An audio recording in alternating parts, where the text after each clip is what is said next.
and that too on a very important topic, Maharashtra settlement of areas of tax, interest and penalty late fees. 2022, it's amnesty scheme. And today we have with us very eminent learned speaker, especially when we are talking about the past regime prior to GST. So we thought this settlement scheme, it is pertaining to the previous regime of VAT and CST.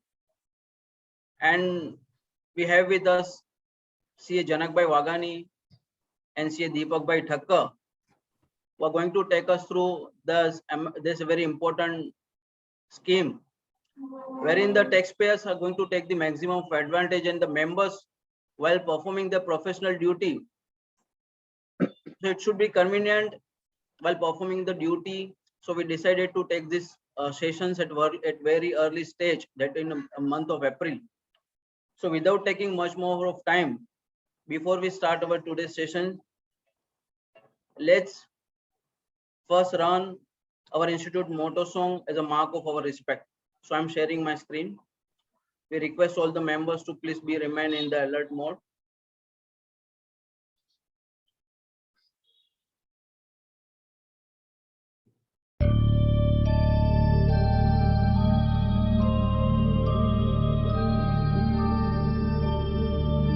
य एष सुप्तेषु जागृति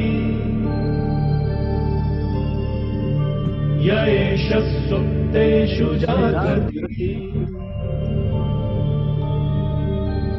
कामं कामं कामं कामपुरुषो पुरुषो निर्विमाणः निर्विमाणः तदेव शुक्रं तद्ब्रह्मा तद्ब्रह्मा तदेवामृतमुच्यते तस्मिन् लोकः शतः सर्वे तदूनात्यपि कश्चन एतद्द्वैत एतद्द्वैत एतद्द्वैत एतद्द्वैत एतद्द्वैत एतद्द्वैत.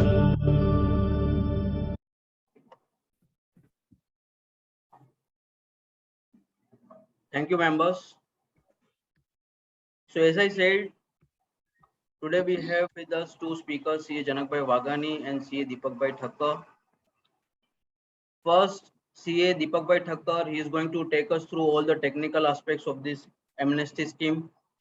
And on the next part, CA Janakbhai Wagani is going to enlighten us on the very practical approach, how the taxpayers can take the maximum advantage of this amnesty scheme. And we request all the members have any of the query, they can just put their query in the chat box. We will try to cover maximum of queries, and some of the queries might get covered while the speakers can run through this scheme. And as per the time allows, whatever the time permits, we'll try to take the maximum of queries of the members and we'll try to answer of all those queries. So now I would request our past convener and a core group member, CA Harshbhai Bajaj. We request him if he can just introduce the today's first speaker, CA Deepakbhai Thakkar. Yes, Harshbhai, we welcome you.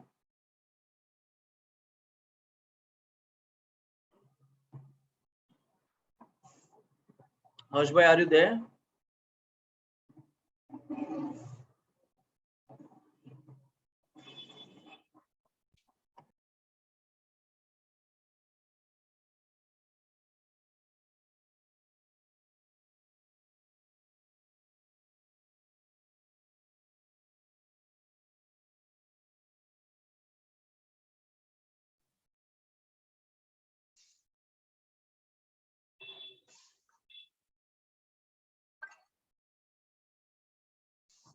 I think Harshbhai is facing some technical glitches.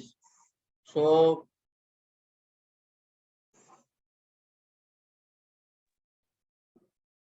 Harshbhai, have you joined?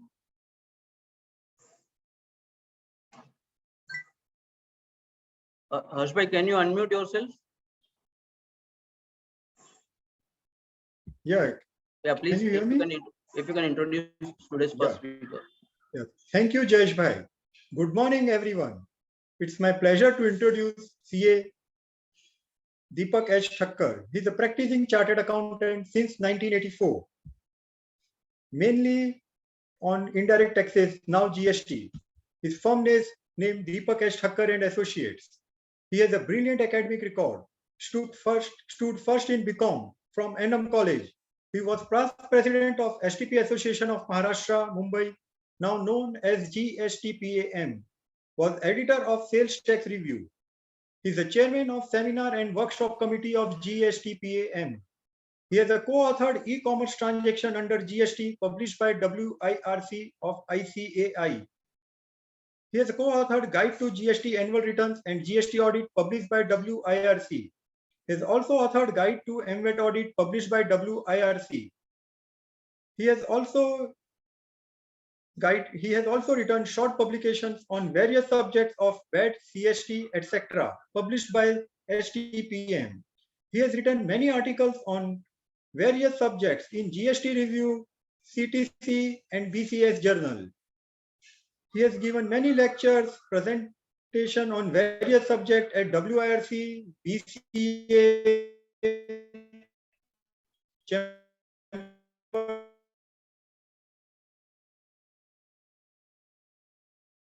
of Consultants, GST Practitioner Maharashtra, PT Department of Maharashtra State, the Revenue Audit Department of Central Government, Government Law College. With this, I, on behalf of JV Nagar Study Circle, present before you CA Deepak H. Thakkar to enlighten us on Maharashtra Tax Amnesty Scheme 2022. Deepak Bhai, please take over. Thank you. Yes, Harsh Bhai and Deepak Bhai. Some technical glitches are there in the Zoom application. So let me check. We are trying to resolve this because some of the members are having some issues in joining. Yeah. You start your sessions. Let me check within a minute or two what are the issues, and No issue. otherwise I will have to interrupt you for 2-3 minutes. No, we can wait for a minute, 2 minutes, no problems. I think 100 limit might have been set, or which Yeah, some members are yes. That's what I'm saying. You continue, Deepak, by at least initial discussion, and I'll get back to you in 2 minutes. Then I'll share my screen and I just will. Introduction. You take the yeah. definitely will.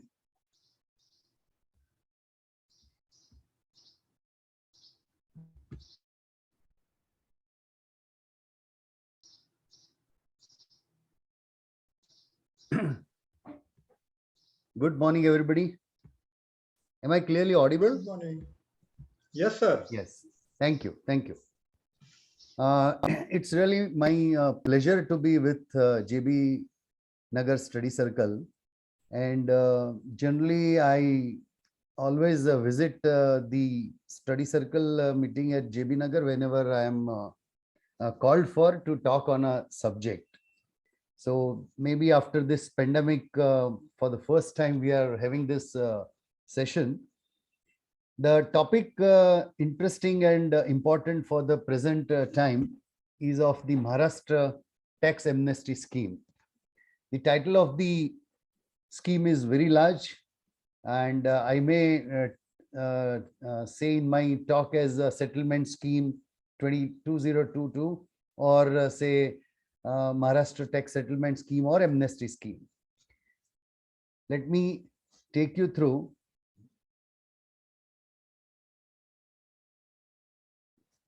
my presentation, which is already shared with this study circle as well as you all members.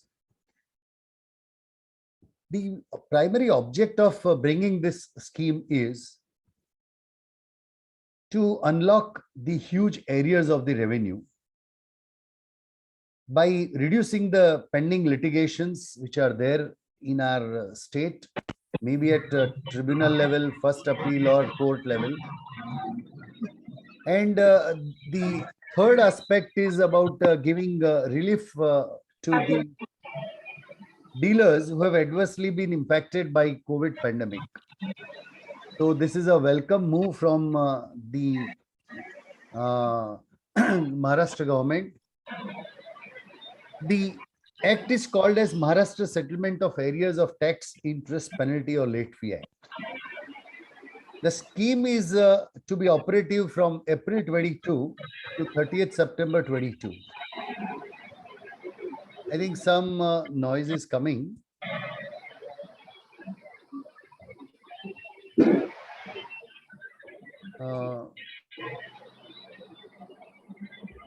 Sonali mute करो ना, कोई member का unmute है और उसके यहाँ से कुछ इको हो रहा है. Yeah. The notification is also issued to delegate the powers under this particular scheme. We also have the instructions from the commissioner. User manual also is uploaded on the website, and FAQs are also issued by the commissioner. Everything is available on the website of the the sales tax department. Finally, the trade circular is also issued on 20th April 22 by the commissioner, which also we will be discussing during my presentation. And as mentioned by our conveners, that I'll be dealing with the basic framework of the amnesty scheme, and the case studies, the practical aspects will be taken up by my friend Janak Wagani. And last 15 minutes or so we will reserve for the question answers per se. Well, friends, we all know that this particular scheme is to give the benefit of the arrears, either of tax or interest, penalty, and so on. So in this, I'll be touching upon some important terms or definitions used.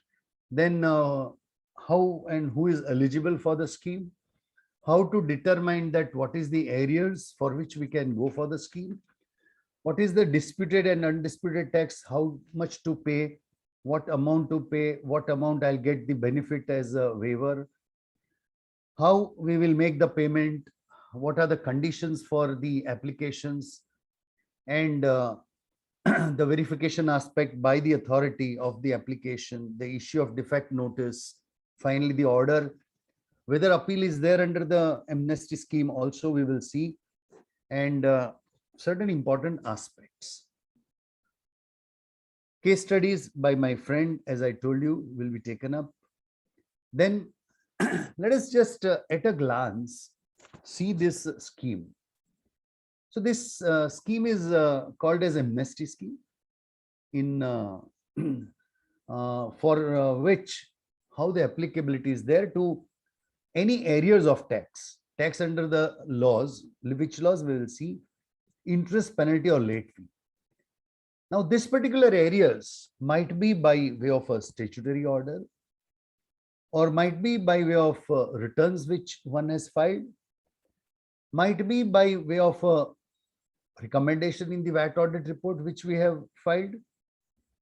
And this particular aspect which I have cancelled is the notice issued for any proceeding.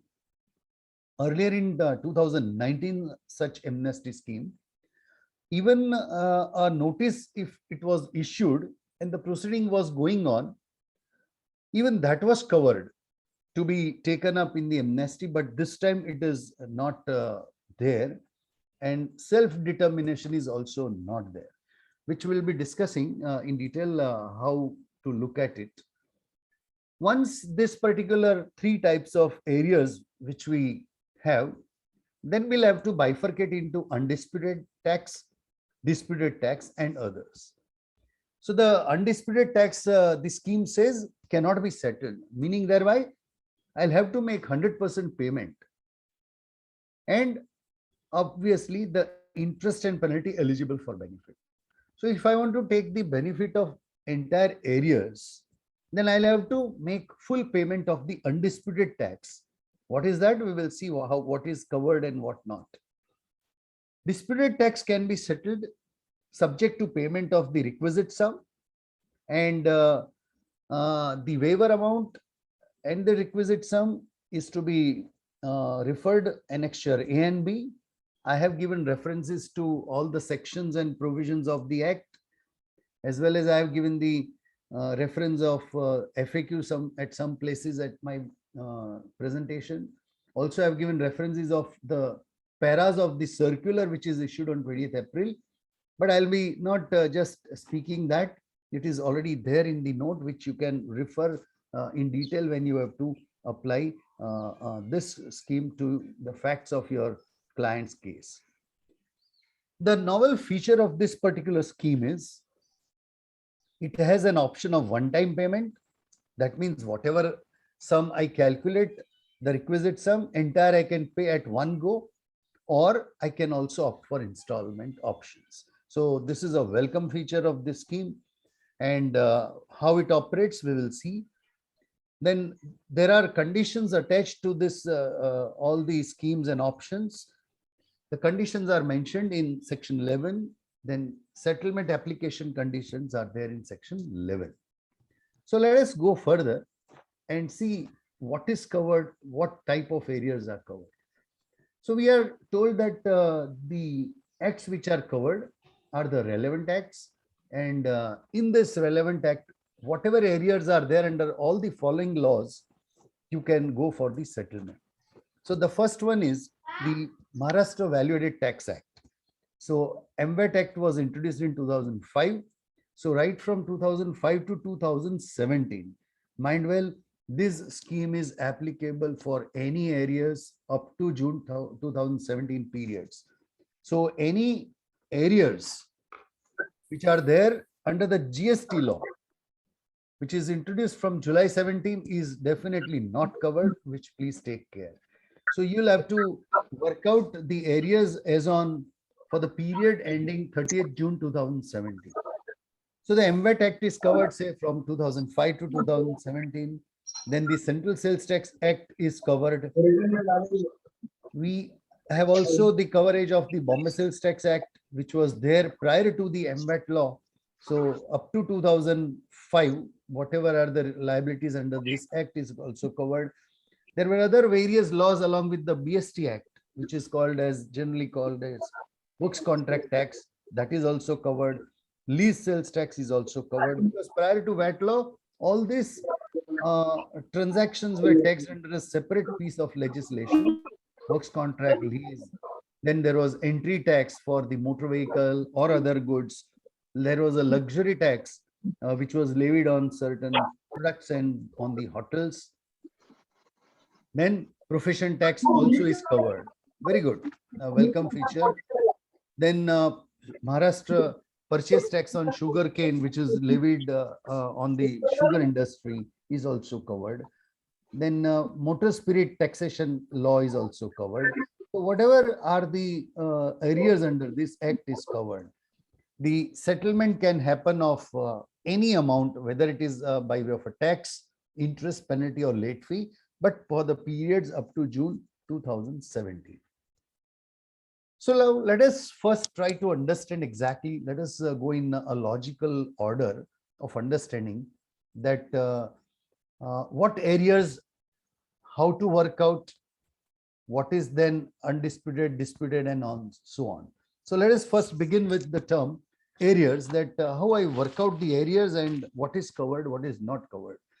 So the first one covered is any sum payable by a dealer as per any statutory order. So we know that under every law, the orders might have been passed, and this orders, statutory order, which means that we call it as assessment order, or say revision order, review, rectification order, even appeal order. So any order passed under the relevant acts which we discussed are covered. Now this again, a welcome feature of this particular scheme is any order passed even up to 30th September 22 is covered.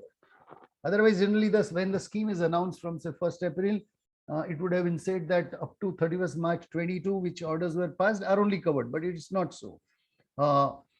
Added advantage is there, even if the statutory order is passed today, even passed up to 30th September 22 is very well covered to get the benefit of the amnesty scheme. Now, I have mentioned the paras and sections and all that.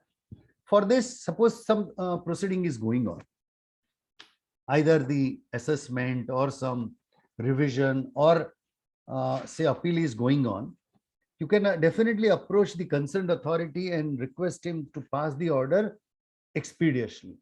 So this is also mentioned in the circular that the officers will have to consider your request letter and expedite to pass the order so that you can take the benefit. So you can mention this para and say that please pass the order early as possible. I want to take benefit of this amnesty scheme. Then the second type of areas are return dues. That means I have filed my returns. I might have revised my return. In my revised returns, the liability might have been reduced or have been enhanced. So every type of revised returns filed is also covered. So I filed my returns, I admitted my dues, but I have not paid the taxes for whatever reason, a financial crunch or whatever. So this is covered, and it is mentioned that any returns filed up to 1st April, before 1st April 22 is only covered. So if suppose some return were not filed and I filed today, under all those laws, that is not covered. That means the returns should have been filed prior to March 22, and whatever areas are there is covered for the amnesty. The third one is the determined and recommended amount as payable by the VAT auditor in the VAT audit report form 704 submitted and filed. So we all have audited our clients under the VAT law as applicable and filed form 704. And while filing that form, there were recommendations by us as a VAT auditor that here you are liable to pay some extra amount of tax and interest. Obviously, penalty question does not arise. Penalty is a proceeding to be initiated by the authority, and the VAT auditor might have said, okay, you pay this additional tax and the additional interest on that. I might have recommended that there is a extra refund, extra set off, but mind well, any refund or set off and all that, if it is due to you, the question of going for amnesty is not there. Amnesty is always there. Unfortunately, I would say, for the persons who are in default, those who have been very punctual and law compliant are always at a loss when such amnesty schemes come. But well, this is all to resolve the problems either of the taxpayer or of the government to recover the taxes. So we'll have to live with this. Now it is said that whether recovery notice is issued under 32 or not. So once you have accepted certain dues, mind well, auditor recommended that you pay 1 lakh rupees as additional tax on some transactions you have not calculated, you have not paid or paid some wrong tax, short tax. Then auditor will say you pay this tax for this 1 or 2, 3, 4 reasons. You may accept it, you may not accept it. The dealer might have said, yes, I accept. And based on acceptance, the recovery can be done by the authority. If you have not accepted, the recovery cannot be done just simply based on the VAT audit report. Even if the recommendation was made, you have not accepted, then the authority could have definitely issued the notice for assessment under the relevant act. So it depends the time of the notice and all that, passing of the order, which we will see. So whatever recommendations were done by the VAT auditor and the dealer accepted, now this becomes the tax liability under the amnesty scheme is undisputed tax. So all these are undisputed tax which we have discussed, return dues and the VAT auditor recommendation which you have accepted, and this I have to this is eligible and this is payable to go for the amnesty scheme. The fourth one is all such above areas include the interest payable on the admitted tax. So friends, tax I have to pay as per the scheme, and whatever interest is there on such admitted tax, I will have to compute. If it is already computed, if it is already appearing in any order or so, I will have to pay. And this particular rate of interest also I mentioned that the rate of interest up to December 15 was 1.25% per month for the delayed period. If the delay was for say 10 days, one is liable to pay the interest only for 10 days, not for the full month. So work out accordingly. And this interest provision was amended in December 2015, 1.25% for the first month, next 2 months 1.5% per month, and thereafter 2% beyond 3 months. So this was the provision for levy of interest. So one can work out and go for the benefit under the scheme. This notice and self-determination is now not there under the present scheme. Let me now understand exactly that if I know that, okay, these areas are covered, but then against some areas, maybe of returns or audit report or any statutory order of assessment, appeal, and so on, I might have made some payment also prior to the announcement of the scheme also. So how this adjustment will happen? I might have paid even after March 22, say in the month of April, I might have paid some amount. How I will have to adjust that against the areas. So let us see that. It is provided in the Act, section 6 says, any payment made in respect of any statutory order, either in appeal or otherwise. So you might have gone in appeal or not, no issue.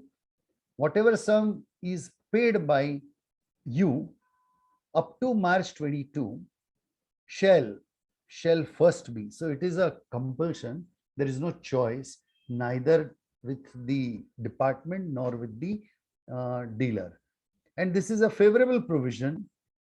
And it says that you have to adjust this payment against first undisputed tax, then disputed tax, and thereafter towards interest and penalty sequentially. So if some amount is then adjusted and then there is no balance, further you have not to adjust. If some balance, then go to the disputed tax and so on. So this is the order in which I will have to adjust my arrears and then come to the net arrears. So this is a welcome provision, because otherwise in the Act it is mentioned the other way around. The reverse order provision is there, which would have been a deterrent for the defaulter. So let us understand further into this. After adjustment as above, outstanding arrears as on 1st April 22 is eligible for the scheme. So fine, any payments made prior to March, I can adjust in this order and then work out that, okay, now what is my balance sum bifurcated into all these types, tax, interest, penalty, and so on. Above sequence of adjustment shall be followed in the same way for return dues as well as audit recommended dues. So that means this particular adjustment sequence and order, I have to apply to the statutory order, also the return dues, and also to the audit report recommended dues. The fourth one is, any payment made up to March shall not be considered as payment of requisite sum under the scheme. Obviously, any payment made prior to the implementation of the scheme is as per that relevant laws and so on. But this particular payment will not be considered as requisite sum to get the benefit of the amnesty scheme. So it will be adjusted as above. The last point into this is, this is very important point, any recovery made by the nodal officer. So any payment made by you as a dealer, or any recovery done by the nodal officer by compulsion also, without your knowledge or maybe with your knowledge, So any recovery made by nodal officer or any payment made on any account, see the wording is on any account by the dealer during the scheme.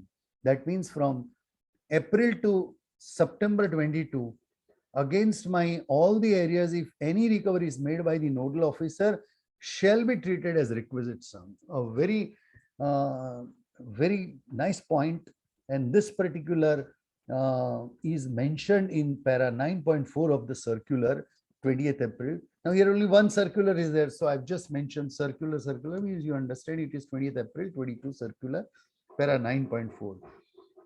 However, part payment made in appeal after April 22, and if appeal is not withdrawn, will not be treated as a requisite amount payment.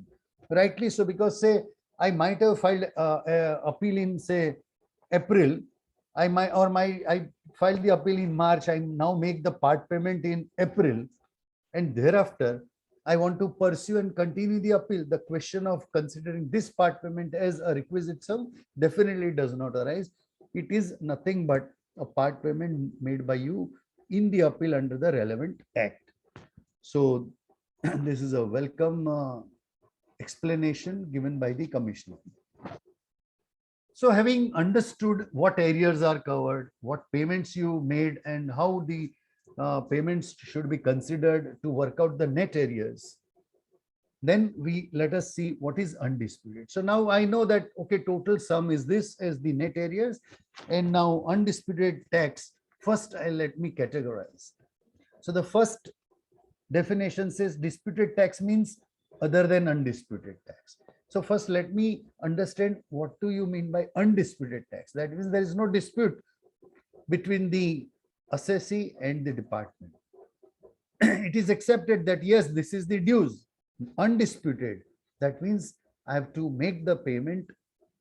I'm admitting that I am liable to make the payment of this sum. So let us see undisputed tax means what. Undisputed tax is taxes collected separately. So the definition says any tax collected by the assessee separately in the invoice or in the debit note is also covered. So once you collect the tax separately, this sum becomes the undisputed tax. This is entirely payable 100%, no waiver of any amount from this. The next one is any tax deduction claimed by the dealer in the returns or any proceeding.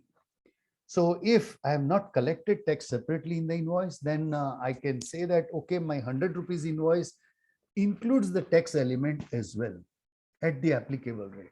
So a tax deduction is available under the law. I might have claimed in the returns, or I might have claimed in any proceeding of assessment or appeal and so on. In such a scenario, even this sum will be treated as undisputed. Now here the question arises, if not claimed by you, but the authority has allowed in the order, the plain reading of the scheme is such not claimed by the dealer in any returns or proceeding, if it is given by the officer, it can be treated as a disputed sum because it does come out from the plain wording of the definition of the term undisputed tax. Well, there is no clarification from the commissioner on this point. Taxes shown as payable in the return or revised return, right? So once I say that now I have to pay this much taxes in the return or the revised return, that means I'm admitting that I have to make this payment of tax.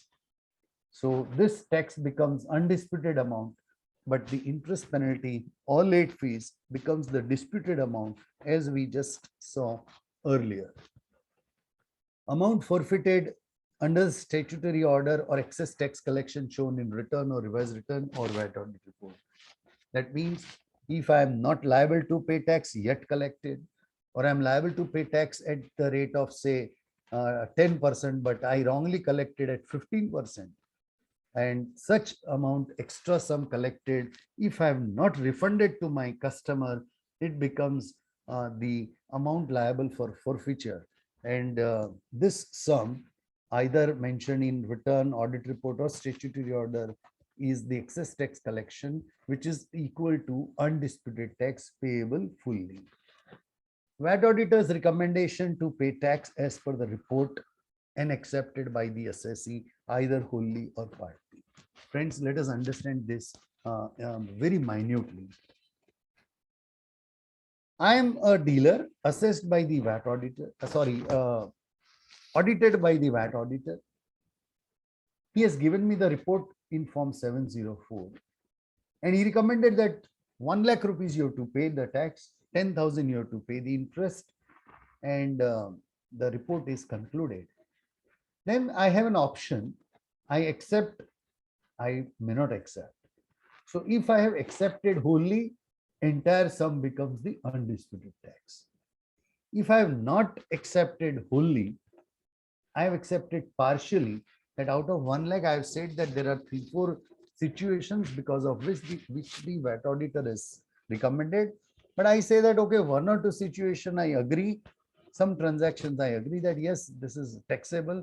Some transaction I do not agree with the auditor's view. So I accepted the dues partially. Say I say that, okay, 30,000 I am accepting, 70,000 I am not accepting. So 30,000 becomes the undisputed sum. Now what becomes the balance sum? What happens? We will see in the further slides to come, and how one will have to arrive and look at it. We will just see that. So whatever you accepted is definitely undisputed. Tax deduction made at source. So TDS was there on works contract under the VAT law.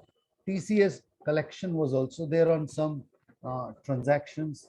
On this TDS collected, TDS deducted and TCS collected. This sum is also undisputed tax because this I am collecting, I am liable to make the payment. Same way as I mentioned, if I have not deducted, if I have not collected, but I am now liable to pay, such sum is, one can say, objectionable. I think is some noise coming to you?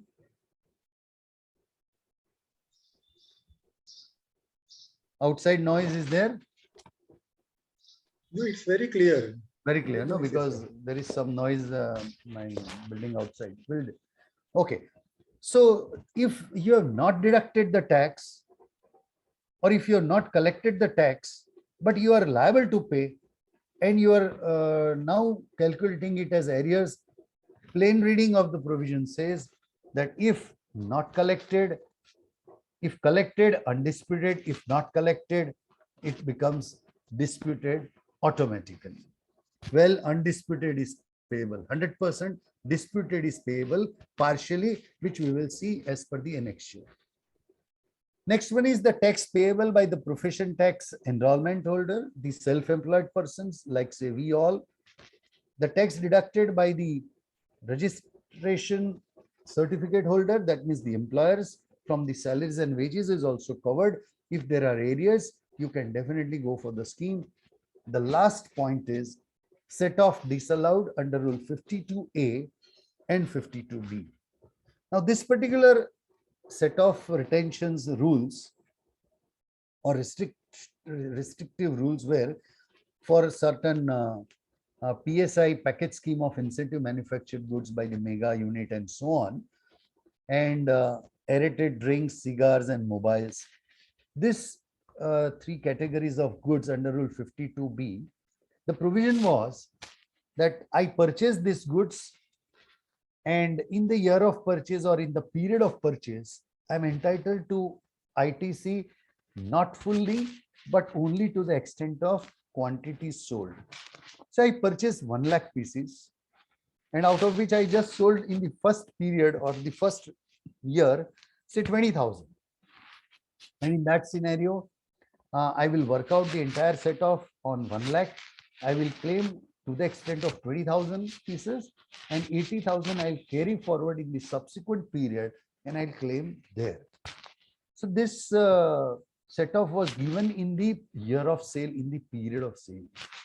So there was a restrictions in this rule. So this provision says if any set off is disallowed under this rule, then this becomes undisputed. Now here there is some problem and point of representation. It is the say somebody wrong, somebody rightly claimed under 52A or 52B in the period of purchase. Say first month he sold only 20,000, subsequent month or subsequently he sold balance. So he is rightly claimed as per the law. So there is no question of disallowance, no problem arises in his case. But suppose the person made an error. Instead of claiming for 20,000 pieces which he sold, he claimed for entire 1 lakh pieces. In such a scenario, the disallowance will happen. But what about the eligibility of ITC in the subsequent period? Now, if you treat this as undisputed and the next period he has not claimed the set off, then he is loser, because it is said that which is claimable in the period of sale. So it was on the assessee to claim. It's like in our Gujarati, we have a kahavat that "Magya vagar maa pan na pirse." That means you have to ask even from your mother to that I'm hungry, give me the food. So this is the way you have to claim the set off. It is not given on your own, on its own. So it says that in the first month I wrongly claim on 1 lakh pieces. Second period I did not claim because I had already claimed. No double deduction. Now here in this case, if you take this as undisputed and the second, so here you pay full, next period you are not allowed set off also. I think there is some disparity which needs to be brought to the notice of the commissioner. Well, there is a para 7.6 also giving some explanation for this, but there is no answer to this. Well, so having seen areas of tax, the net areas and the undisputed tax, now let me see, after categorizing undisputed tax, what can be the disputed tax? So here I have narrated some examples. If the set off is disallowed for any reason, say the set off was wrongly claimed, or the set off was not allowed because of the mismatch of J1, J2, and so on. So in such a scenario, any disallowance of set off, I can go for the amnesty, treating that sum as disputed tax. Additional demand on account of non-production of CST forms. Assessment is going on, some C forms or F forms or even forms I could not produce, by which there is an additional liability. It is the disputed tax. Then disallowance of claims like stock transfers. I say that it is my valid stock transfer under F form to other state, to my branch or the agent, but the officer says no, you have supplied based on some orders and all that, and in such a scenario it is not a stock transfer but it is an interstate sale, so you have to pay the tax. So such claims are also eligible to be determined as a disputed tax and apply the scheme. High C sales dispute arises, tax-free sales, I say tax-free, there was some conditions, the officer says you have not fulfilled that condition, you are liable to make tax, pay tax on such transactions. Exports or deemed exports, or there is some disallowance onto that. Sale in transit, labor charges, I say it is labor charges, he says no, it's works contract, and so and so.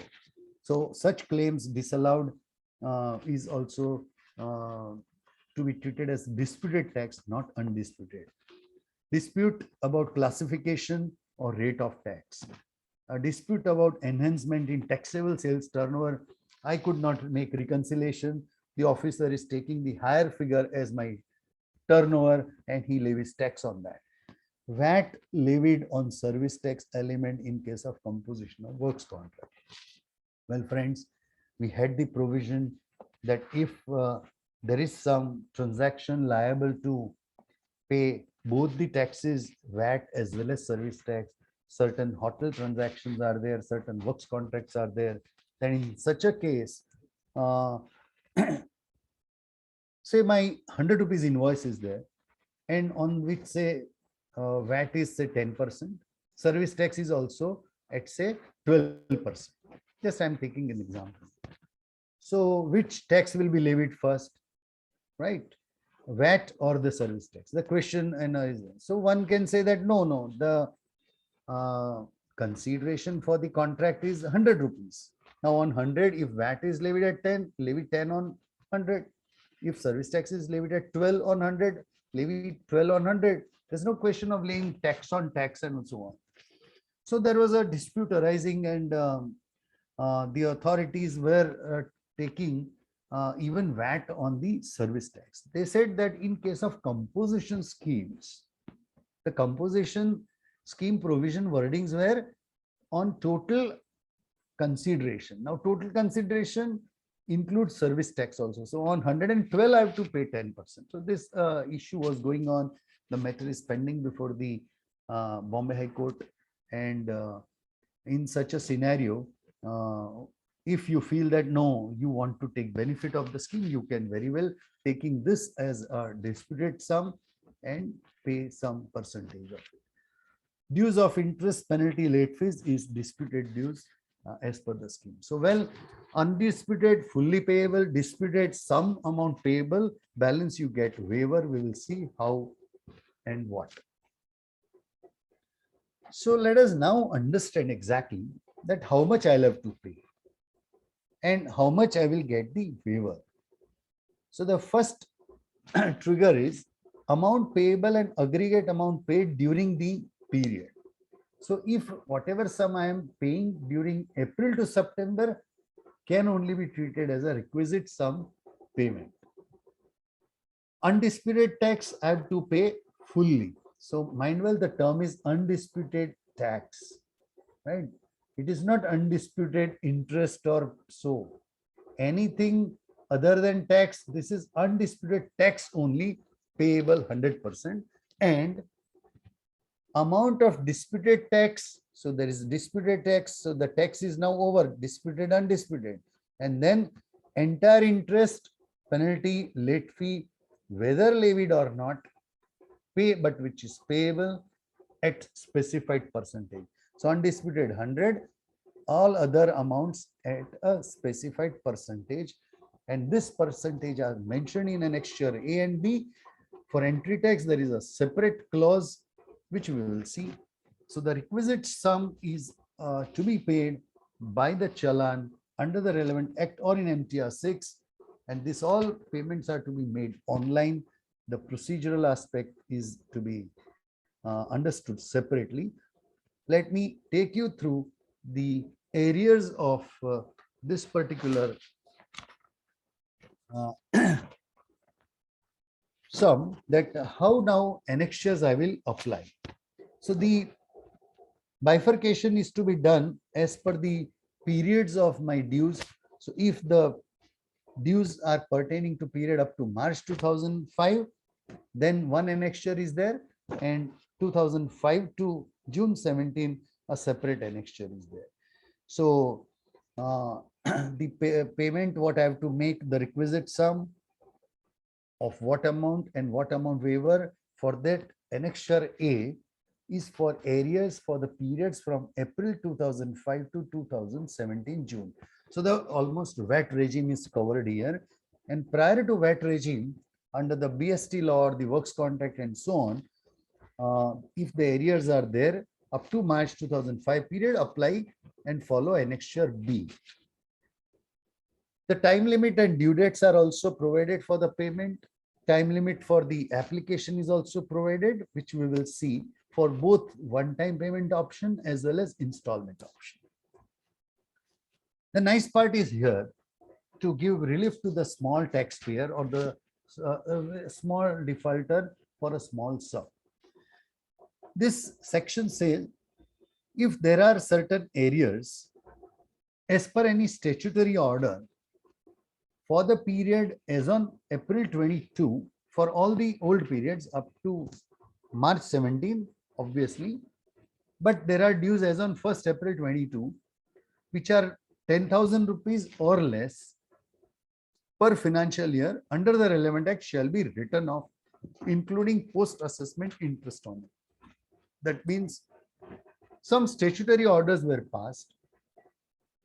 There were dues And as on 1st April also, there are dues for that statutory order. So if the dues are up to 10,000, no, nobody has to pay such sum. It will be written off by the government.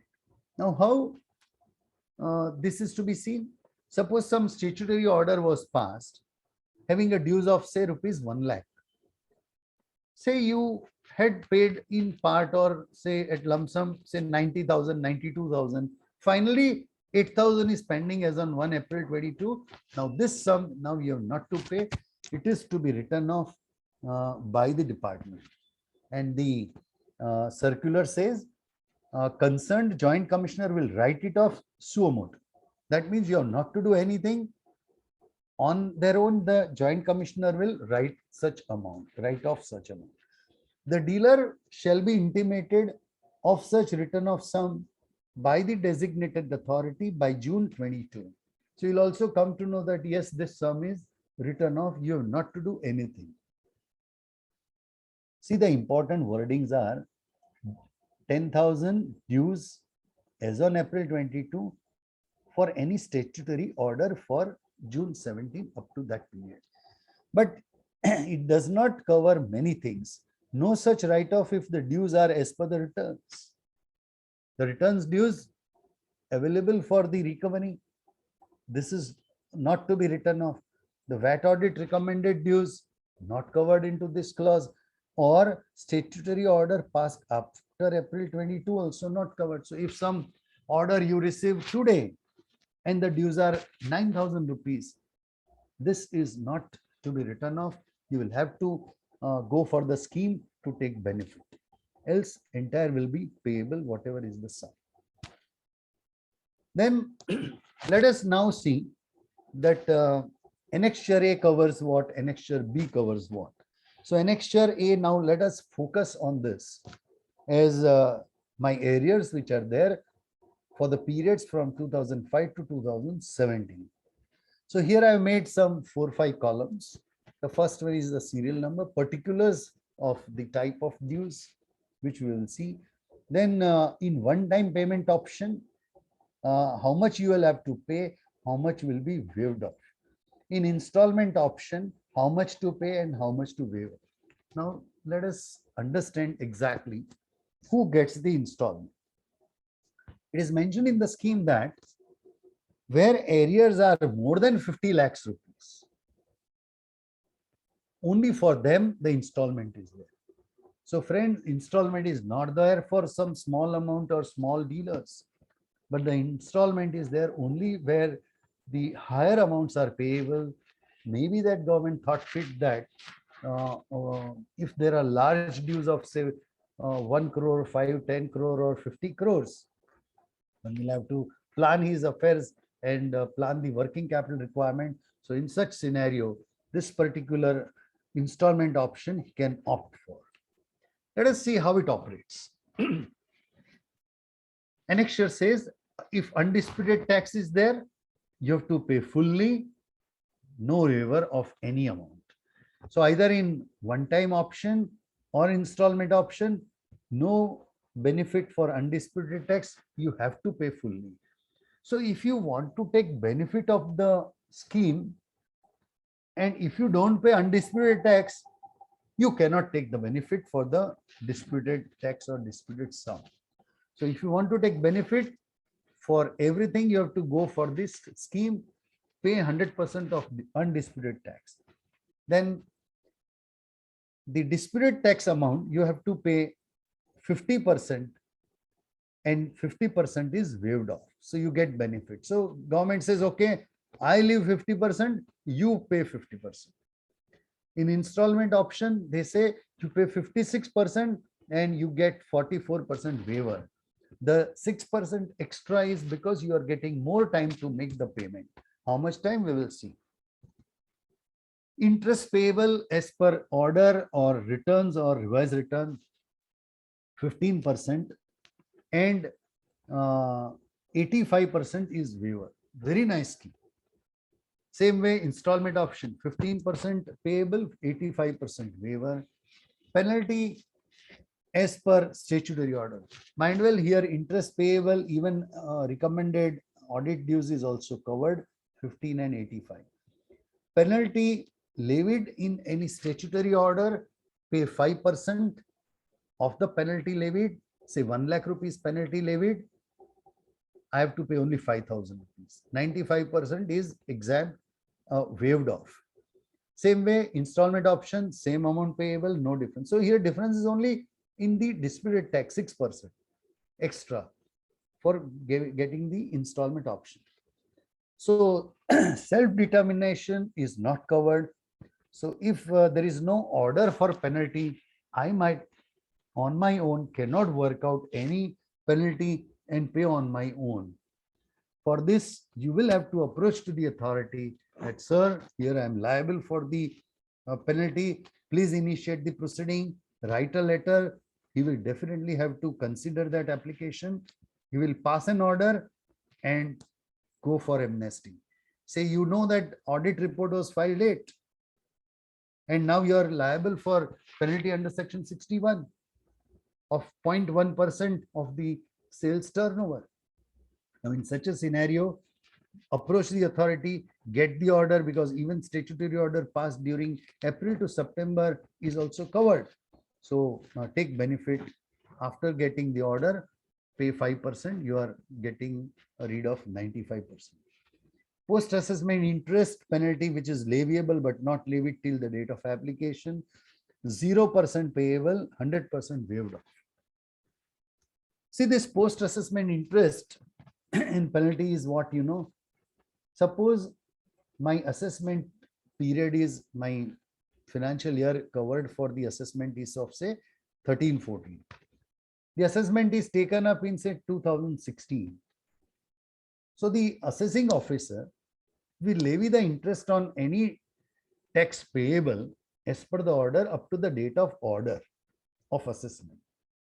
But after 16 to say now today 22, I might not have paid the sum, or I might have filed appeal. In appeal, the order came against me and finally I'm again liable to make the payment. So what happens? Post-assessment interest, that is a separate provision under the law to levy the interest, and whatever sum from 16 onwards to up to the date of payment, I am liable to pay interest on the tax sum. So this scheme, if you go for, you have not to work out the post-assessment interest, you have not to pay any sum, and automatically 100% will be waived off. Late fees, if any, only 5% payable, 95% to be waived off. Now, this is a very important feature of the scheme, where the amount of arrears as per the statutory order worked out is up to 10 lakh rupees. What we saw of that earlier 10,000 rupees to be written off, up to 10 lakh rupees if the dues are there, arrears are there for any statutory order, then applicant may opt for lump sum payment at 20% instead of paying requisite sum worked out as above. So if you have the total arrears as per the statutory order up to 10 lakh rupees, right? Mind well, arrears, that means if say 20 lakhs were there, you paid some sum and now it is up to 10 lakhs, below 10 lakhs, then also this applies. So this seventh point says that if you have say 9 lakh, 9.5 lakh arrears for any statutory order, and if you work out like this, you may have to make more payment, because here it is 50, 15 and so on. So here it says only pay 20%. Huge benefit, and one has to definitely go for this option. And by paying, say my dues are 10 lakhs rupees, I have to pay 2 lakh rupees and balance 8 lakhs is waived off. I have not to work out like this. So when you go for an application, select the option very properly. Otherwise, you may land up in problem. So let us now understand Annexure B. Now this Annexure B is for the periods, whatever areas are there up to 2005 periods, March 2005. So here also the same columns are there, one-time option or installment option. Undisputed, pay fully, no waiver of any sum. Then disputed tax, 30% you pay, 70% is waived off. There we had 50 and here I am paying only 30. Then installment option 34. So 4% you are paying extra, 66% you are having waiver. Very good scheme. Definitely one can think of. Now, if you have some appeals, then one of the condition is that you withdraw the appeal. So if the legal issue is there of which you are confident to win in the appeal, don't withdraw the appeal, don't go for amnesty scheme. But if you are not sure and if you feel that no, I may lose, or if the development after filing appeal is such that you may think that the order may not come in your favor, in such a case, definitely go for the scheme because only 30% is payable here. In the annexure A, 50%. Interest, same way, 10%. There we were paying 15%. So here 10% pay, 90% waived off. Penalty, 5%, same way, no problem, no self-determination. Then post-assessment, you get 100% waiver, not to work out, not to pay. Late fees question was not there, it was not leviable earlier. Here also for any prior to March 2005 period dues, this benefit of up to 10 lakhs areas, if it is there as per any order, 20% is possible to pay. Now, let us see some nuances about certain terminologies. Correct. So the scheme says for entry tax, we will tell you to pay a requisite sum in a different manner. Now, this particular entry tax, two entry tax laws are there, one for the motor vehicle and other for the other goods. So this particular separate provision is only for other goods entry tax, not for motor vehicles. So if for motor vehicles some areas are there, you have to go for the annexure A and B. But if it is for the other goods, there were some products on which the entry tax was levied. Say, I can give example of tiles or say some iron and steel and all that, some entry tax was levied on this particular products. If the dispute is there, if arrears are there, then you have to apply like this. This provision says that requisite sum payable, which is lesser of the following. So first you have to see, as per statutory order of entry tax, what is the entry tax sum determined in that order. So compare that amount with the entry tax reduced as per set of retention rule 53-54. Right. Now, what does this say? That if, say, as per the entry tax levy, 100 rupees is there, but set of retention is say 40%, say 40,000 or 40 rupees, then 100 rupees is the sum as per the order of entry tax. 40 rupees is the retention sum. So in this case, only 40 rupees becomes your amount payable if you want to go for the amnesty scheme. This is the requisite sum payable 40. What it says, statutory order under entry tax is a requirement. Under other law, there may not be any order, or you might not have disputed it all. So this generally the sum, whatever is retention sum, generally it becomes the amount for as a requisite sum payable. Interest and penalty as per the statutory order, go for annexure A and B depending upon the option which we saw earlier. So for tax, you have to apply this lesser of these two. For interest penalty, again go to annexure A and B. For entry tax return dues, see, which we talked of statutory order. Here this is return dues, follow annexure A and B, which we saw earlier. The important point is lump sum of the 20% or installment option for the higher of 50 lakhs rupees scheme is not available for this entry tax settlement. right? For whatever reason, they have not thought fit to give this benefit. Post-assessment interest or penalty waiver is automatic, no need to complete, right? So post-assessment, whatever is there is exemption, and not to work out, you get full waiver. If requisite amount paid before the specified date, then the balance amount is to be waived, and such settled amount is not entitled to claim set off further. Rightly so, because already now you are going for the amnesty. So again, taking some benefit does not arise. Well, this is so far as the entry tax problem is there. And here is the chart that how much to pay. So the requisite sum lower of that entry tax sum which we worked out, pay 100%, and the balance interest or penalty, you are eligible for the scheme as per the annexures, which I have just mentioned in the same way.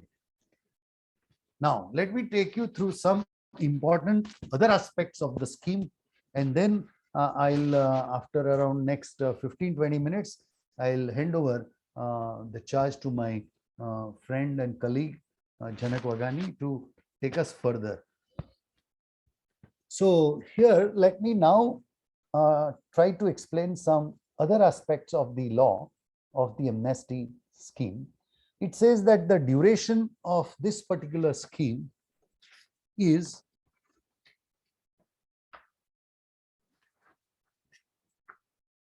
the April to September. So what care I have to take, and what are the due dates for this? So the duration in which the amount is to be paid, so whatever requisite sum which we worked out. So first we worked out arrears, bifurcated into undisputed and disputed tax and disputed sum. Then I said that, okay, how adjustment and all that happened, I saw that, and now say finally I have to make some requisite sum payment. This is to be paid from April 22 to September 22 in one-time payment option. And same, after going for that, I have to make application in Form 101A to be filed online prior to 14th October. So that means if I make the payment in the month of say April, immediately I can apply for, but the last date of application to be made is 14th October. The government thought it fit that suppose you took the benefit on 30th September, last day, yet you get 14 days for making an application. So so far as this is there for one-time option, for installment option, where the arrears are more than 50 lakhs rupees, the scheme says pay minimum 25% of the requisite sum. Say 100 crores, or say, let me guess, say 10 crore is payable. Against 10 crore, 25% you will have to be paid in April to September between. So before September, at least you have to pay 25% of that, say 2 crore 50 lakhs. Remaining amount in 3 equal installments from the date of application. So if you make the payment in the month of say May, apply in the month of June, then from the date of application, in 3 equal quarterly installments you have to work out and pay. So it is not the quarter to be seen from always September onwards. So very important is the date of application. So if you make an application in the month of June, your quarter starts, the 3 quarters next starts after June. If you make the application, say you paid in May, but you make an application in September, then your quarter starts after September 22. So 3 equal installments, so further 2.5, 2.5 lakhs. Installment shall be paid within 9 months from the date of application.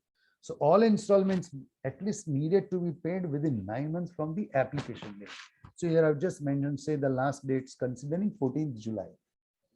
Proviso is there, late paid installment. Suppose out of this 3 installments I have to pay, instead of I pay as per the due date, I pay late by 1 or 2 months, then it attracts interest at 12% per annum, 1% per month. So you may be burdened more by this. If all installments are not paid within 9 months from the application date, then proportionate benefit will be granted. Correct? It will not be rejected. Proportionate benefit will be granted. How it will happen, we will see that. Duration of application in case of the installment option is application you have to make. Again, the due date is 14th October. So mind well, due date for application in both the options is only 14th October. If you miss this, you have not, it means you have not applied for. So furnishing self-certified challans of installments paid in Form 7. So after making all the 3 installments payments, so everything is paid, then you file this form along with self-certified challan. Consequence of short payment. So suppose you made some short payment, then how it will be looked upon under the scheme. So it says in case of short payment, say you had to pay as per the requisite sum, say 1 lakh rupees, you paid say 80,000, maybe by mistake or your calculation error or so, or say you had no money further and you paid only 80%, 20% you could not pay though you wished to pay. Then the scheme says, don't worry, no outright rejection of the application for merely short payment of requisite sum. In this case, proportionate waiver will be calculated and allowed by the designated authority. So your officer in charge will have to work out proportionately. He will have to give you hearing opportunity. He will say that here there is some short payment, you make it clear, you attend to that. If you agree, if you pay, full waiver will be given. If you cannot pay or don't pay, then partial waiver will be given as per the working. Balance demand is again falling back as recoverable under the relevant law, because short payment, short waiver, balance will be available for recovery. Sequence of adjustment of such payment, correct? So how it will be adjusted? Undisputed tax first to be adjusted. You paid short, instead of 100 rupees, I paid 80 rupees. Now out of 80, first, whatever is undisputed will be adjusted that. Then whatever balance is there, that will be proportionately worked out and given the benefit of this. Now there is an example given in the circular as well, which one can go through and understand how it will operate. It is very simple, it's arithmetic only. Now let us understand what are the conditions for the settlement of arrears. The first condition, primary, is withdraw the appeal. If you have not filed appeal, question of withdrawal does not arise. But if you have filed appeal, withdraw that. Format is also given. And if you have to withdraw, you have to withdraw fully and unconditionally, right? Partial withdrawal was permitted in the old scheme, but here in 2022, for whatever reason, the government has not thought fit to permit partial withdrawal. Say in appeal, you had 4 or 5 arguments, 4 or 5 points of dispute. And for each point of dispute, there was a separate sum worked out, possible also. But the scheme says, no, fully you will have to withdraw the appeal and go for the amnesty, or you full continue the appeal and don't go for the amnesty.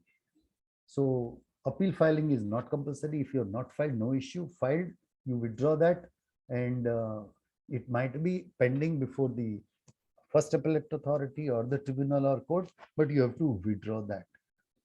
Where the penalty or interest order is passed separately and is in appeal but associated with levy of tax. Say, in some cases, the orders are passed separately for the penalty, interest, and tax also. Some deferment was there, and then he passed the order. So if you want to go for the benefit, then all the connected orders you'll have to withdraw, and you cannot say that for one order I'll go and the connected another appeal I will not withdraw. But if there is no connection between the levy of tax and penalty, say for example, audit default penalty, you had a valid reason and you don't want to go for, then definitely you can continue with, you can withdraw one appeal, but continue with the second appeal, which is unconnected. Appeal is withdraw appeal means even if reference is there, can be withdrawn, writ petition, and the SLP also, if it is there, can be withdrawn. Right now, this is the explanation given by the commissioner in circular. So a beneficial, if you wish to, you can withdraw. And I explained to you earlier that if you have a very surety about your claims, about your arguments, about your justification in appeal, don't withdraw. But if you feel no, the order may come in not your favor, but in favor of the government, then advisable to withdraw and take benefit. Or this is very important, get the appeal decided before the scheme period.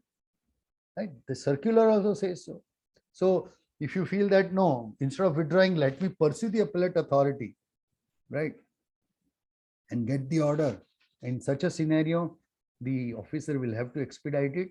You say that I want to go for the amnesty scheme, then whatever benefit you get of the claims in appeal, take it and balance. Further, you can take benefit of the scheme, and there will be the benefit of the waiver amount as well. Where audit objections are there, appellate authority will not allow to withdraw. In such a scenario, you say that, okay, I am also complying with audit objections.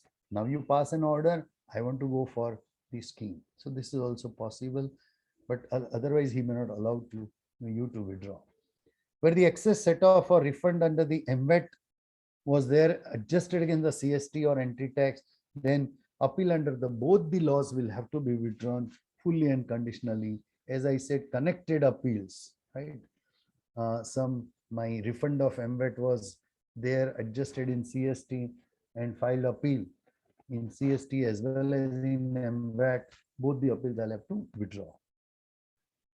Important point is here, acknowledgement of application for withdrawal of appeal is treated as a sufficient proof of withdrawal of appeal, right? You need not file order, you need not wait for the order. The moment you have applied for withdrawal of appeal, sufficient acknowledgement is there. Submit it online, and the settlement can happen on complying with other conditions of the scheme. Then eligibility for the scheme, that who is eligible for. It says registered person as well as unregistered person. So if a registered person has partial period registered, partial unregistered period, both are covered. Applicant can be the same person registered or who desires to avail benefit, say the financial institutions or so. Janak will guide us further into this. Profession tax also is there to get the benefit under the scheme. Application can be made for areas as per the statutory order, whether disputed in appeal or not. We just saw who had applied for the scheme under earlier schemes, say 95, 99. I have mentioned here, every 3-4 years the schemes are there, and even you can take benefit in this scheme. There is no bar for that.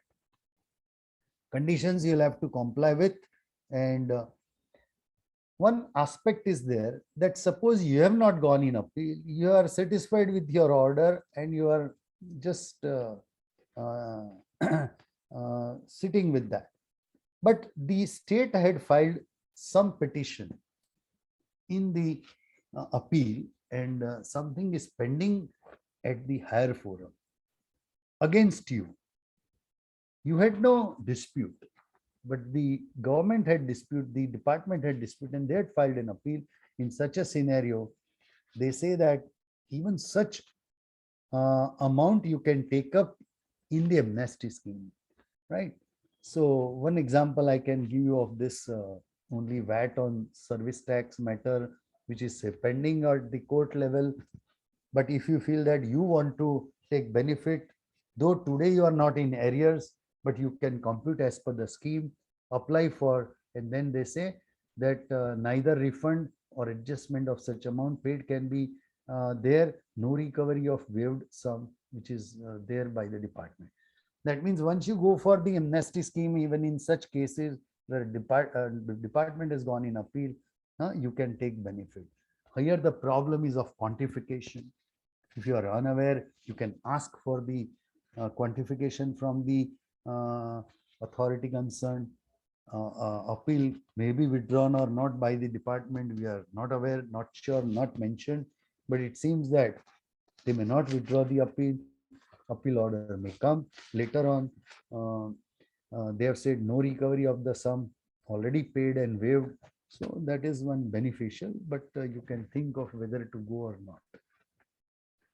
Then conditions for the applications to be made. It is specified that the separate application to be made for all different types of laws. We will understand in detail from Janak. Then returns, areas, settlement, make separate applications. These are all some practical aspects, and so let me not deal upon this. Might be a part of my uh, presentation.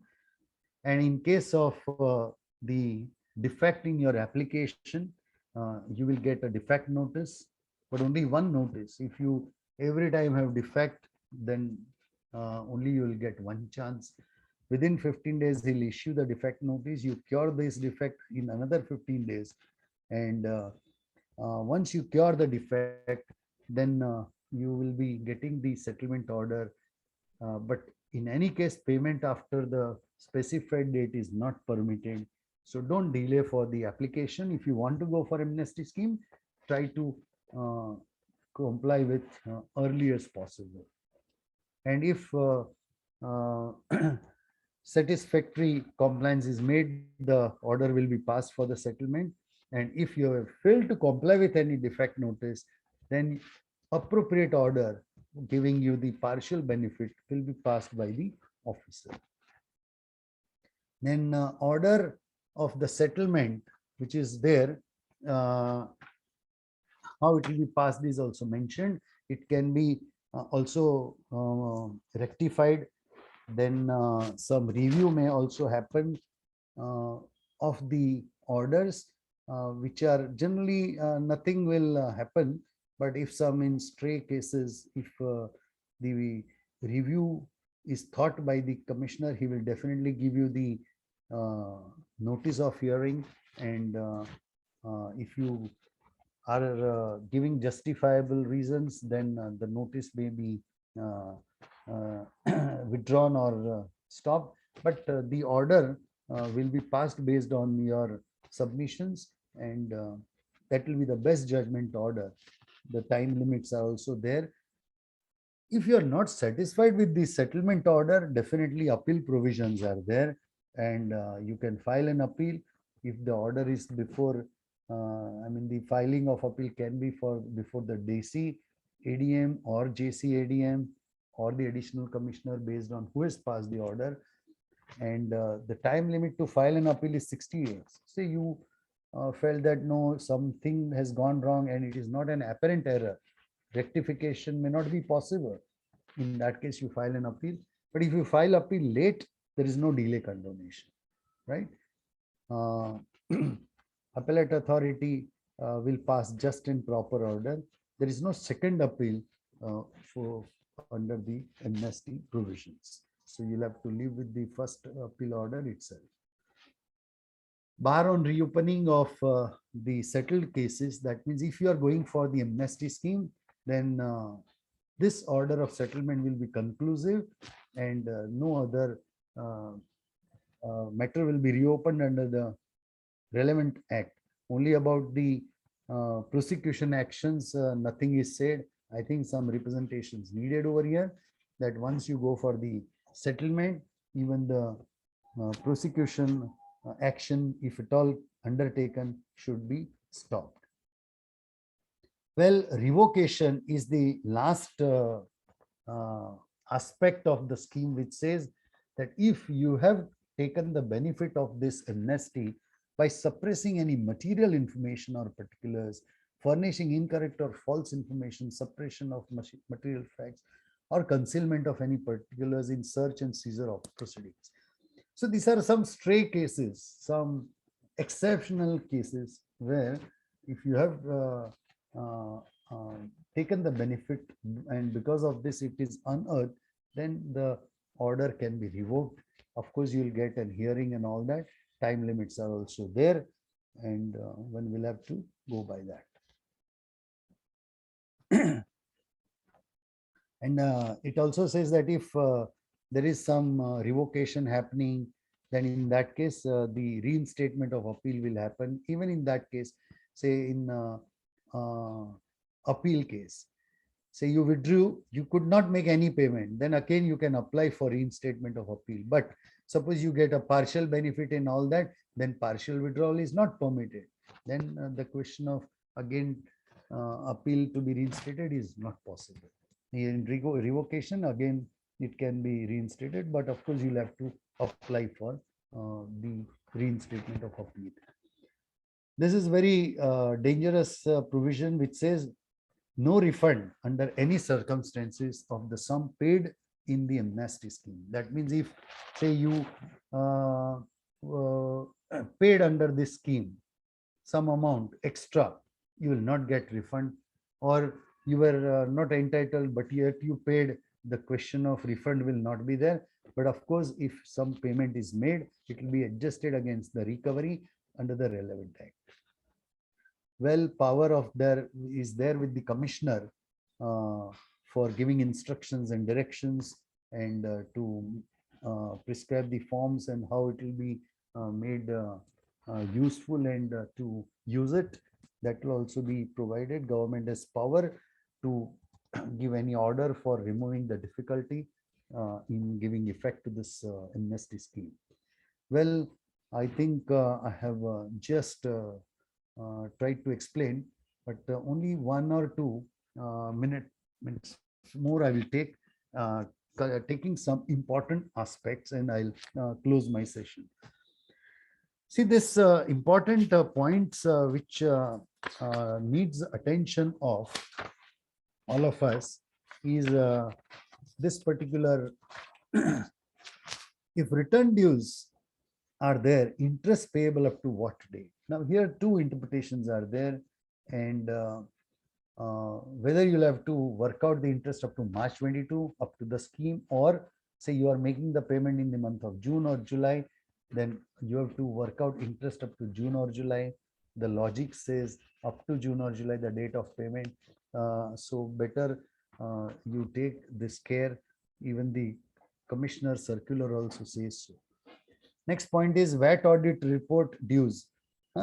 You might have received recovery, say in VAT audit recommendation, you accepted something. So that becomes the accepted sum. Now this particular provision was inserted in May 13, and statement of submission was inserted in August 13. Now this statement of submission was saying that, yes, I'm accepting some recommendation, I'm not accepting some recommendation. So in this scenario, statement of submission was not there up to March 12. Then how to determine disputed, undisputed, right? This circular also gives some indication how you will take it. So the point is VAT report dues unaccepted. Now here 2-3 interpretations come, that auditor said you pay 1 lakh rupees for 3-4 reasons, and I have not agreed for either all or for some. Then in such a scenario, accepted sum becomes undisputed amount of tax payable 100%, but unaccepted, whether one can say no arrears at all. Reading comes, interpretation comes of the scheme like that, no arrears, the question of payment does not arise. Secondly,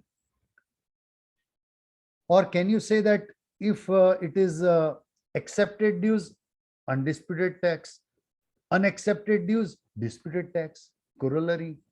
Maybe interpretation is coming that also.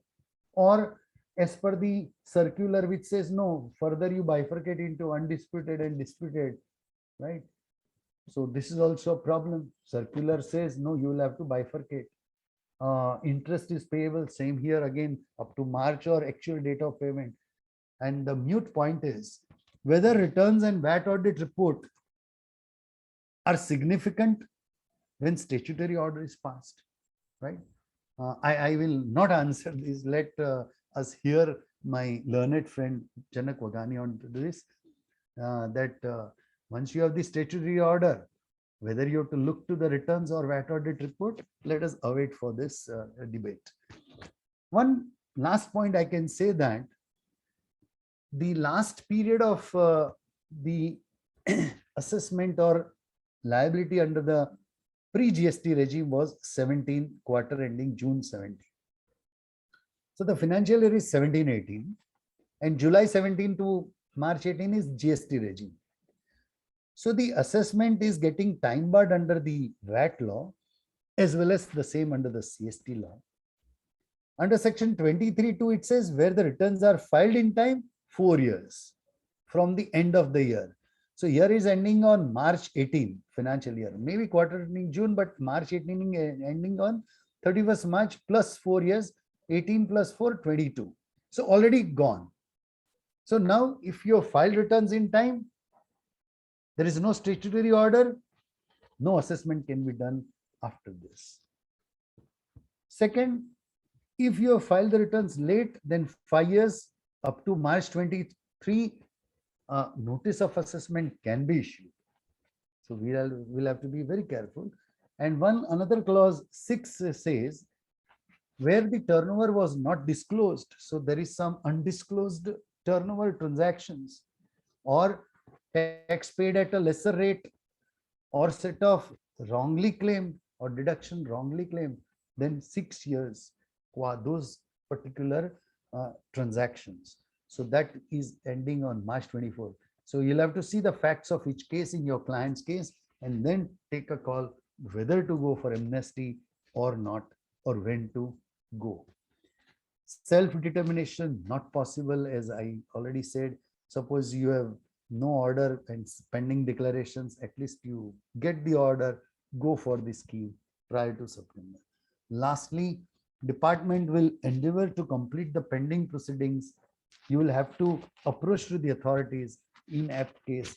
You pass my order fast, I want to go for the scheme. And the commissioner has also said in this paras that your request will have to be considered by the authority. If any problem, again immediately communicate with the officer or at least the commissioner. I think I have tried to explain in detail in a simple manner, and my presentation will also be useful to all of you. Thank you very much for listening me patiently, and I'll now stop sharing my screen and over to you, the convener team. Thank you. Thank you, Deepak Bhai. So our first speaker here, Deepak Thakkar sir, has just run.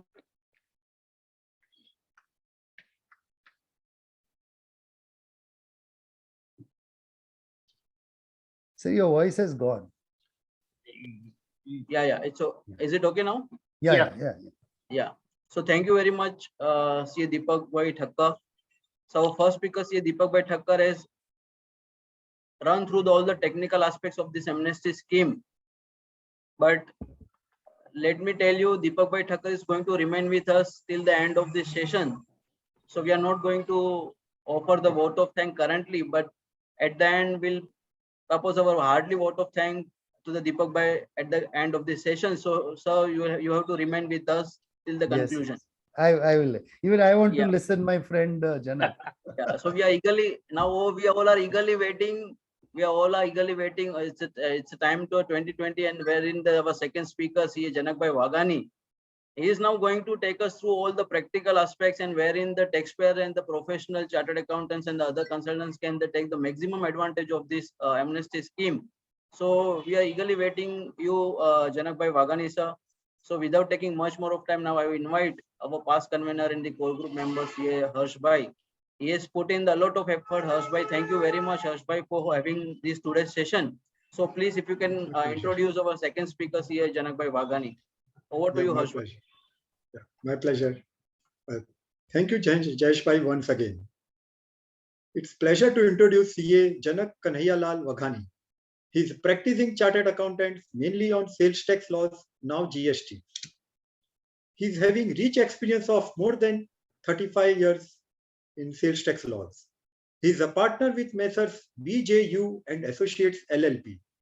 Janak Bhai has presented various papers at NRRC and RRC organized by various professional organizations on the subject of sales tax laws.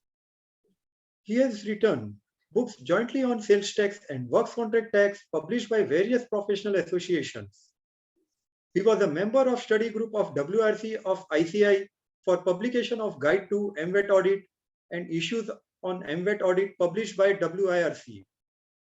Contributed various articles and columns on sales tax in various tax journals. He was chairman of the Malad Chamber of Tax Consultants. He is regularly giving lectures on VAT and GST in various public meetings, seminars, study circle meetings, guidance cells, and coaching classes organized by various professional and trade associations. At present, he is member of editorial board of journal published by AIFTP. Also member of Indirect Tax Committee of WRC of ICI. He is also chairman of Mega Guidance and Guidance Cell Committee of the GSTPM. He is also member of National Executive Committee of Confederation of GST Practitioners and Industry. And he is very active member of subcommittee of various professional associations in Mumbai. With this, I, on behalf of JB Nagar CP Study Circle, present before you CA Janak Waghani to enlighten us on practical aspects of Maharashtra Tax Amnesty Scheme 2022. Janak Bhai, please take over. Thank you. Thank you very much. Yeah, yes, Jayesh bhai. Janak Bhai, before you take your sessions, I am very much glad to announce that our Central Council member and the Vice Chairperson of the Indirect Tax Committee of ICI, CA Umesh Bhai Sharma, he is also going to join us within 2 minutes, and he is going to address the audience for 2-3 minutes. So Janak Bhai will take your 2-3 minutes once you start your session. So yeah. Janak Bhai, please start your sessions, and we'll disturb you for 2 minutes in between. No problem. Yes, thank you very much. Before I do my formalities, I will just share my screen.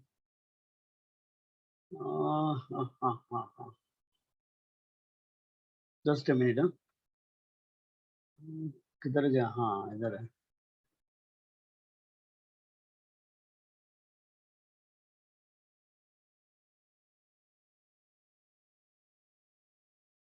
Okay, friends, first of all, I thank the organizers of the study circle for giving me an opportunity to share my views before you.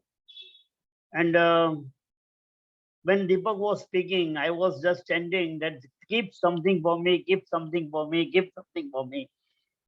But I know that he is very smart. At the last, he says that more clarity will be given by the Janak.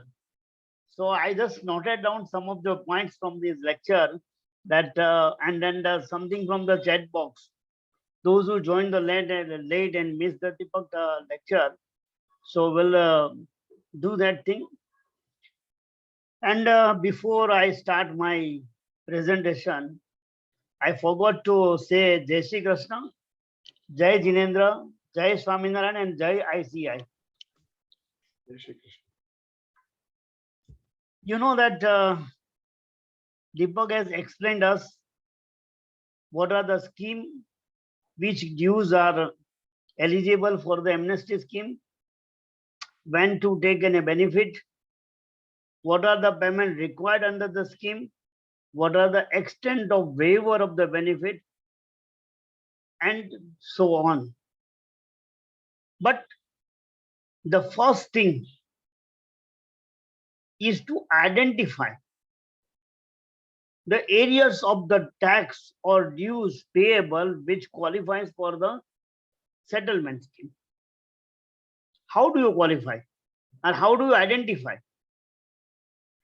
Then there are this is not in my presentation, because from the talk of the Deepak and other chat box, I am linking all these things and packing it before you. Yes, hi, Umesh bhai. Yeah, yes, welcome, Umesh bhai. Yeah, Janak bhai, we recognize the presence of our Central Council member, CA Umesh Bhai Sharma. Thank you. Welcome you, sir, on behalf of our JP Nagar CP Study Circle. Yes, hi Umesh bhai- Umesh, how are you? Umesh bhai, are you there? Nice to see you after a long time. Yes, sir. Thank you. Let me take this opportunity to briefly introduce Umesh bhai without taking his much time, because he is really very much occupied and he is in between the meeting, right? So Umesh bhai, after serving the 6 long years as the regional council member, and he is our own member from our western region, and now he has been elected as a central council member and serving as an indirect tax committee chairman for this year. And today, since we have the topic on indirect tax Maharashtra Amnesty Scheme 2022, so we thought let us invite our vice chairman, our own person. And without taking even a single minute, he accepted our invitation. So we welcome on behalf of our JB Nagar CP Study Circle, Umesh bhai. We welcome you with a loud Thank applause. Thank you. Thank you. Umesh bhai, if you can just take your if you can ask for your just 2 minutes to address the audience. So, Yes. Good morning to all.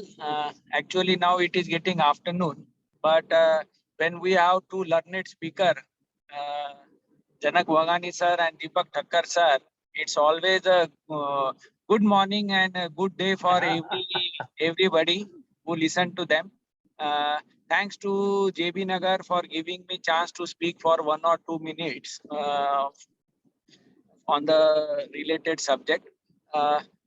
Dear all professional colleagues, as a vice chairman of Indirect Tax Committee at the Institute HO level, we have taken the cognizance of this Maharashtra settlement scheme and forwarded it to all the state governments and requested them to bring such a scheme on the each state level, as well as we have requested to central government also that such types of schemes should be brought in for the old repealed acts also, if there are pending appeals or any litigation to be reduced off. We have got a very good response from Madhya Pradesh government, and tomorrow we are meeting the commissioner of Bihar state government, and they are also in a mood to bring such a amnesty scheme therein. So are taking lots of efforts to bridge the gap between the ICI and the government authorities, because that was the need of the hour. So we are also giving training to the officers. Already 4 state governments already given consent. 2 government MP training is over. BR training is going to be there tomorrow for 3 days, and then Orissa, Jharkhand, then Tamil Nadu are in the pipeline. So what we are trying at our institute level is we are bridging the gap, and we are working hand to hand with the CGST as well as the state governments departments to reduce the expectation gap from we professionals and the issues which we face in our practice whenever we visit to the departments. One more thing, the Maharashtra internal circular, which was issued for the year 17, 18, 18, 19, the cognizance of the same is also been taken at the CBIC level and at the state department level. They will also bring in a similar trade circular. We are insisting on that. We are recommending that CGST should bring in, so it's applicable to pan India. So we are trying our level best to get in touch with the various stakeholders of GST. If you have any suggestions, WIRC is our region, it's my region. We all work together. Being a vice chairman of that committee, I request you all, if you have any suggestion, just WhatsApp me or just give me the details on SMS or on email. I will put a note of that, and I will try to incorporate whenever the aspect come in or the topic comes in at our deliberation at ICI. And I know that our members are working very hard to impart the knowledge, and ICI being a partner in nation building, we are also doing a lot. One last thing, Amrut Mahotsav is going on. So we have planned near about 75 programs with the CBIC on the GST subject. So GST quiz, we are planning pan India with the CBIC and our professional brothers, sisters, they can all take part into that. The unique activity which we are going to undertake. Along with that, research projects and other things are also going on. So with this, I conclude my 2 minutes and I hand over the charge to JB Nagar Study Circle organizer. And sorry for the interruption caused due to me, Janak sir. No Over to you, problem. sir. Over to you, sir. Umesh ji, before you leave, I have got one suggestion. Yes, sir. That now the GST is about to completing 5 years in this July 22. And we have got a rich knowledge bank in the form of study circle. So what I suggest that can we plan a national or globally one day in each study circle, the overview of the GST law and the suggestions for making representations to the government. Am I audible? Okay, sir. Yeah, sir. So just think on that. Umesh, you are very good thinker and innovative in the ideas. So you can take it carry forward. Yes, sir. Yes, sir. Definitely, sir. Okay, thank you. Thank you, sir. Thank you, Umesh bhai. Why we allow you only 2 minutes? Because your time is very precious. And we know that the efforts you are putting for the betterment of our profession and the taxpayers, the way you have just discussion to bridging the gap in between the ICI and the other tax authorities at the various state level. So thank you very much, sir, for joining us. And sir, just now as the Janak sir says, you are the very much good thinker. So let me add into that, sir. He is into the Kar Niti, right? Yeah. So he That's knows why I the said. his Kar Niti is very talented and is very informative. So we thank you very much, Umesh bhai, for joining us on this very on this indirect tax topic day.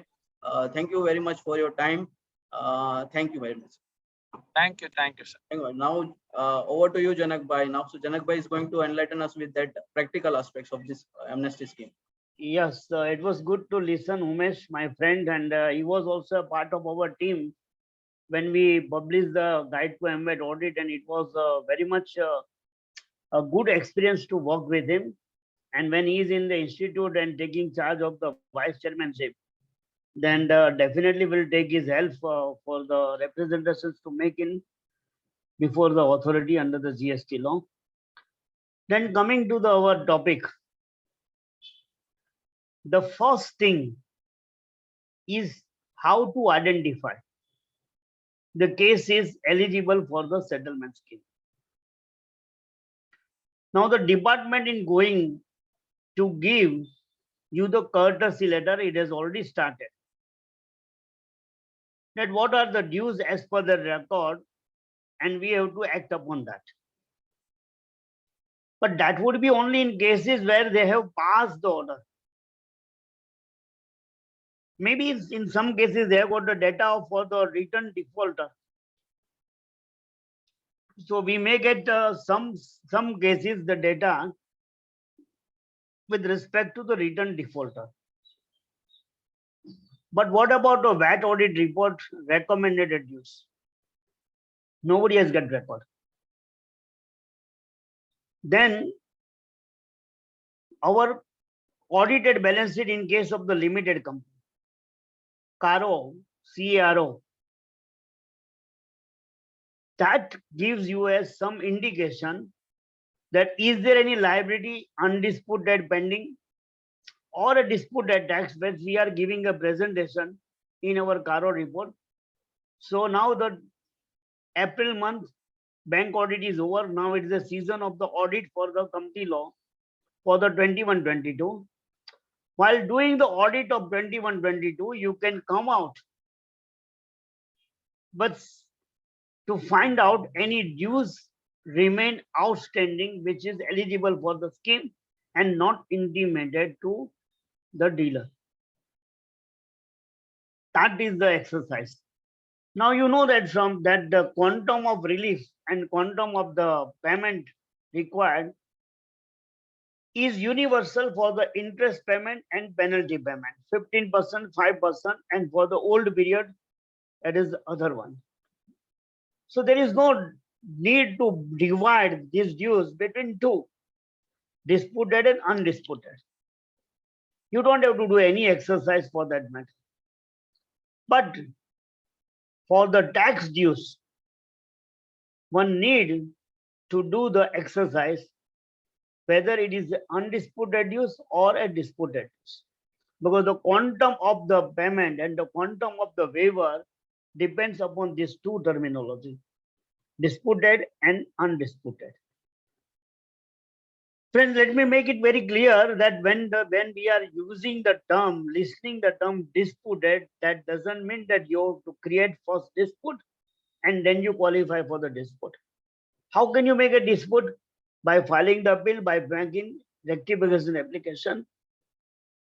But under the Act, the term disputed tax is defined other than undisputed tax. If your amount of the tax does not fall in undisputed tax, whether you filed appeal or not, it would be considered as a disputed tax. If it is a return dues, then it is an undisputed tax. Then VAT audit report. So we have got the areas of the tax in three categories. So areas of the tax is defined in section 2(1)(d), which covers the three type of the tax. I am saying areas of the tax, not the dues. Dues is a larger thing. And areas of tax is one of the component of that dues. Why I'm not discussing the other aspect? Because we don't bother whether it is a disputed, undisputed, what is the nature of that interest and penalty amount. We are not required to bother because the payment and the extent of the waiver is same.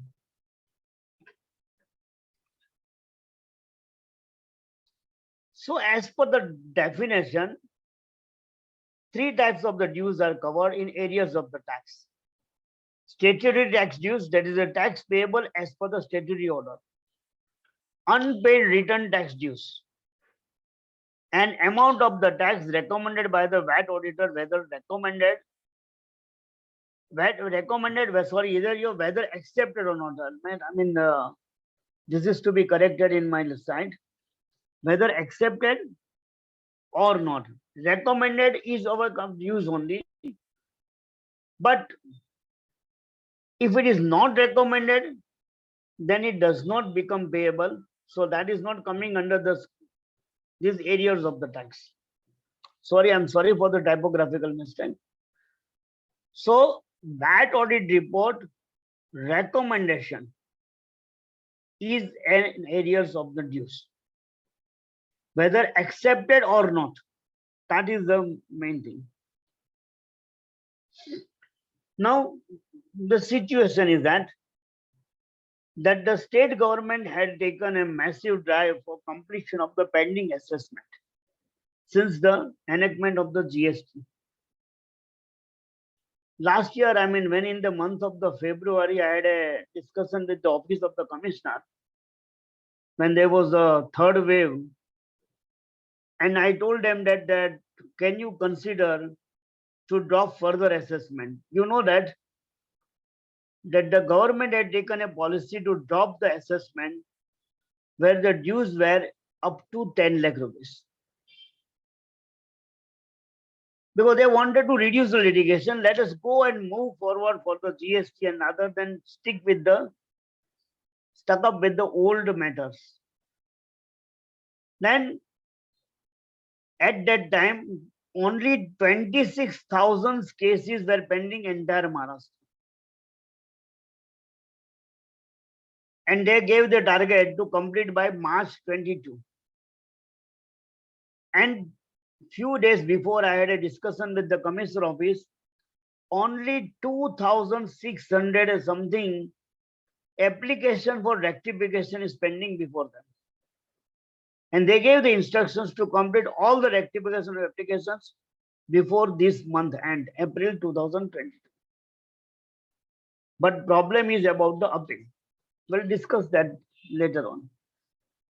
So according to me, you will not find a case where return is filed showing a tax payment and they have not passed any statutory order.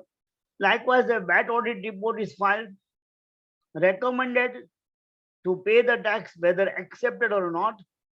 It is being covered by the statutory order subsequently.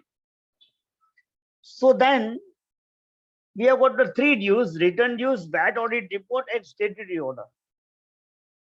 So when the order is passed, statutory order is passed, then the unpaid return tax dues and VAT audit report tax dues will merge in the statutory order and will be regarded and considered as a statutory order dues. Because we have seen that the benefit of the installment, benefit of a lump sum payment, benefit of lump sum payment is not applicable to return dues and VAT audit report recommended dues. So when an order is passed, then it is to be considered as a dues as per the statutory order, and your application form, when we discuss, it will be form 1, and that is to be filled. Then to determine the ascertain the quantum of the payment. Therefore, from the statutory order, one needs to ascertain the unpaid return tax amount or VAT audit report tax amount to determine the amount of undisputed tax and disputed tax. Because undisputed tax is defined in such a way that lot many amount will go as an undisputed tax, although the order is passed. Even when we file appeal also, then also we have to make a full amount of the payment of the tax which is not disputed. That is to be paid 100%, and for the balance amount only we have to pay 10% of the disputed tax as a part payment for filing the appeal. And we don't get the stay for the amount of the tax in respect of undisputed tax. That is the same story under the income tax also. So the statutory order dues are to be ascertained to find out disputed tax and undisputed tax. Now, when no order is passed for any period, or order is passed and VAT audit report for that period contains the recommendation for the payment of the tax dues. Now we are talking about the VAT audit report recommendation. Now you know that those who were in practice of the VAT audit report in form number 704 was drafted as per our members' advice to the government in a best possible manner, that it contained a 2-column return dues and dues determined by the VAT auditor, and that it contained a differential column. So at the end of the calculation, part 2(1) and the part 3, I mean schedule 1 and 3 and schedule 6 for the CST, there was the balance payable as per the return dues and as per the auditor. And the differential amount was to be recommended by the auditor to pay by the dealer.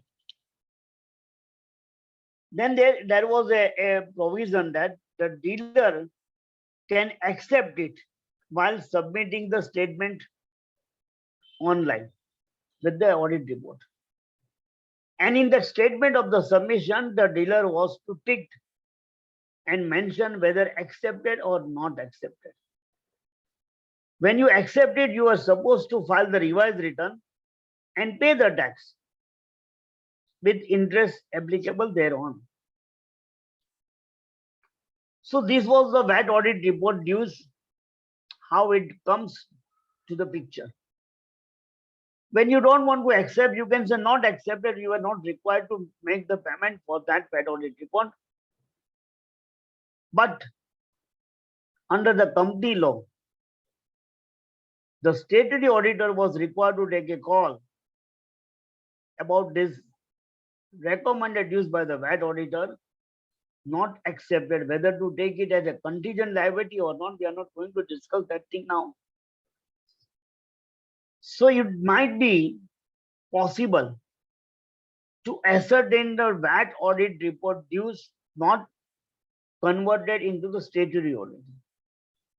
Now, as Mr. Deepak has given the time limit for the assessment, so for 15-16, if no order is passed, then that matter has become time barred. That it can't be subject to assessment after that. 16-17 and 17-18, there is a possibility of issue of the notice under section 23(6), 23(5), as the case may be. Although the scope is very limited, but there is a possibility of issue of the notice. So we have to concentrate for the VAT audit report and for these 2 years meticulously, 16-17 and 17-18. And both these VAT audit reports are available on the site of the government Maharashtra website. The government of the Maharashtra moved to the SAP system. So therefore, the old VAT audit report is not available before them. But in most of the cases, the old VAT audit report is converted into the assessment. So we may not be bothered for that matter, but the 16-17 and 17-18, we must see the VAT audit report to ascertain whether any tax is payable. If it is payable, then you can take the benefit of the scheme. Where no assessment is passed, in that case, only one has to see that. Where the assessment order is passed, then what? How to determine the recommended amount of the tax by the VAT auditor and accepted by the dealer to bifurcate audit undisputed and undisputed tax. Now, if you don't do that, the officer is going to do that, because the commissioner has instructed that while scrutinizing the application for the statutory order dues, the officer needs to see whether it contains any unpaid tax amount of the return, unpaid tax amount in respect of the VAT audit report recommended, and or not. So our starting point is that find out, ascertain the areas of the tax, whether it is a statutory order, return dues, or VAT audit report. And then when the order is passed, then you examine the reasons for the additional tax payment in the statutory, in the order. If from the assessment order you can make out the reason for the tax dues, then it would be easy for us to determine disputed or undisputed tax. If it contains any amount of the tax defined in undisputed tax, then it would be considered as an undisputed tax. Friends, this is not a difficult exercise. In 2016, in 2019 scheme, we have done that. And in hardly in exceptional cases, the assessing authority find out that instead of the undisputed tax, we have paid as a disputed tax. There were only few cases.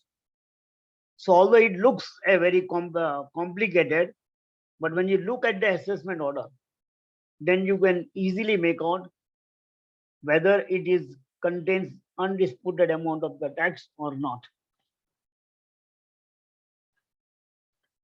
Now, example. The assessment order passed for the period 2015-16 and dues position is as under. Tax amount 10 lakh rupees. Interest amount 750, penalty 250, total is 20 lakhs.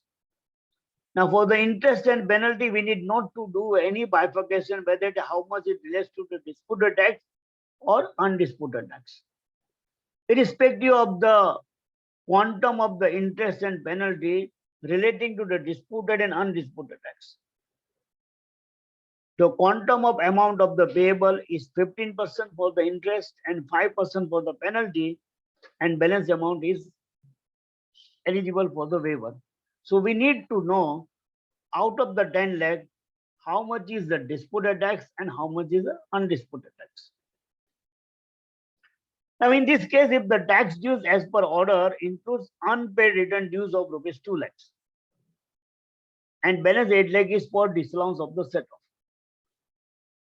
So, as per the definition of the undisputed tax, the unpaid amount of the tax as per the return is a undisputed tax.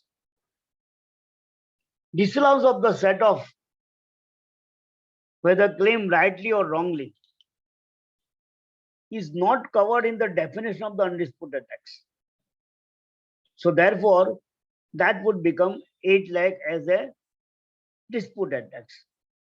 So you need to pay 2 lakh rupees and 50% of 8 lakh, 4 lakh rupees as a payment of the tax under the Settlement Act.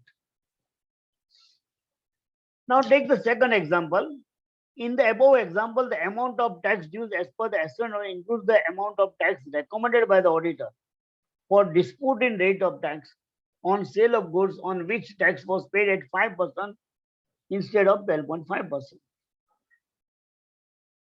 It has happened in many cases that through oversight or some reason, the dealer has paid the tax 5%, whereas the VAT audit report says it is a 12.5%. So there is a 7.5% differential tax dues.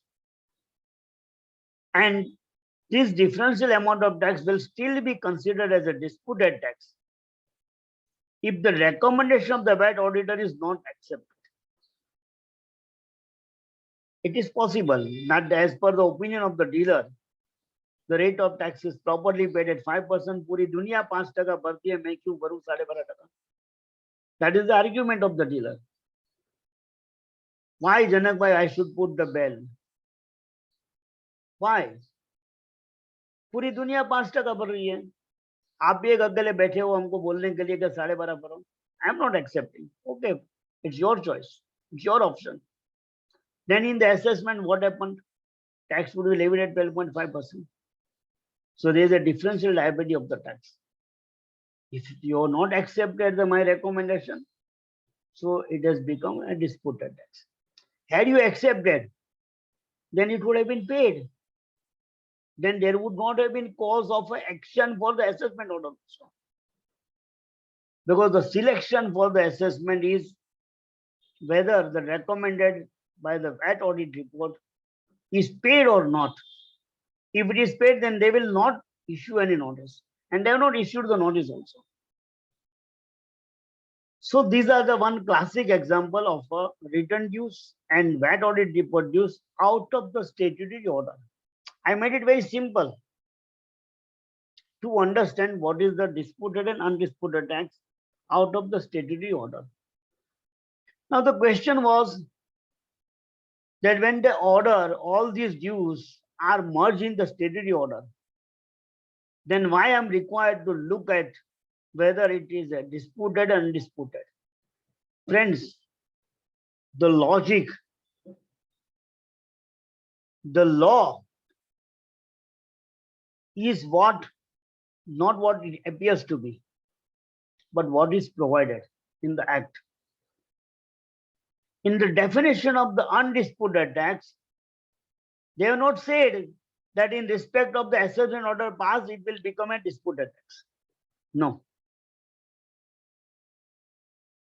The definition of undisputed tax is very clear and unambiguous.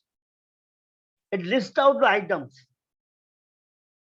If that item, amount of the tax falls in the clause 1, 2, so and so, then it becomes undisputed tax.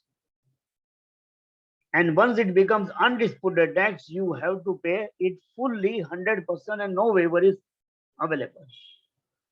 You can make a dispute about the undisputed tax and the disputed tax.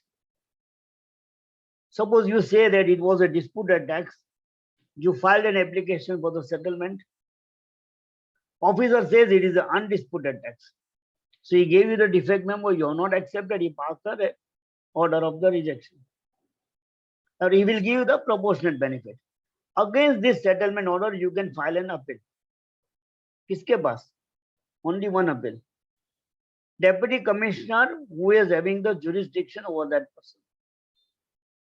And there is no second appeal to the tribunal. So, in most probably, you will not succeed for that matter. When it is a 1920, 19-20 का फर्क है तभी. So better when to take a proper care for ascertaining this amount of disputed and undisputed tax. Even now the many officers are telling you come to my place, I will tell you what is the amount payable under the amnesty scheme. Ideally, according to me, it should be done. Today we have got a time, but in the month of the September, you may not have time. And we know the September month is very busy for all of us, completing and income tax work and the audit also. So start your work today only and don't keep it for the tomorrow. That is said by the many persons who are giving lectures on the time management. And sooner the better. Now the many smart businessmen will say, जनक भाई 30 सितंबर को भरने का आज मुझे क्यों भरने के लिए बोल 6 महीने का मेरा इंटरेस्ट बचता है. We have seen that famous dialogue of the Guru where the Abhishek Bachchan was saying, I save on the time. 5 minute दिया था 4 मिनट पे बोल दिया 1 मिनट मेरा बच्चा वो मेरा मुनाफा है. So businessmen may say so. Then we have to what we have to do? Get this working verified by the assessing officer. So that at the last minute you don't get a chance of the rejection notice. They will give you a defect memo and you have to comply within 15 days. But if the defect memo is for the shorter payment, then the shorter payment must be made good within the scheme period 30th September. In one of my lectures, when I was saying about this time period, so somebody from the last bench said, Janak bhai, wo to time to badhega na. Don't depend upon the extension of the time. It may be or it may not be. So our advice is that if you find out that there is a tax payment required for the settlement, go it earlier, sooner is the better. Then the next question, having understood about the areas of the tax, disputed and undisputed, then we need to calculate which is the sum eligible for the settlement. How much is eligible for the settlement? That is defined in section 2(1)(d). The areas of the tax, interest, penalty and late fee pertains to the specified period is eligible for the settlement and includes interest payable on the admitted tax. Now, many times while filing the return, the interest payable for tax not paid is shown. The interest payable on late or non-payment of tax as per return filed is also eligible for the waiver. The million-dollar question is up to which date? Mr. Deepak has mentioned in his lecture also, there are two views possible. But now with the circular issued by the commissioner, he made it very clear that in case of unpaid amount of return dues and unpaid amount of tax recommended by the VAT auditor for which no order is passed, in such case, one needs to calculate the amount of interest up to the date of payment of tax. If the tax is paid on 22nd April 2022, then interest up to this date will have to be calculated. Although one of the view to which I subscribe that interest should be up to 31st March 2022. But since the commissioner has clarified he is our boss, so we have to accept it and calculate it up to the date of the payment till he amends the circular. That is quite possible That last time we have seen more than 3 or 4 times the act was amended and they had issued the revised circular. But today the position is that up to the date of the payment of the tax in the amnesty period, if it falls, then it would be calculated up to that date. But for the statutory dues, no requirement to calculate the interest when it remains payable till today. The reason is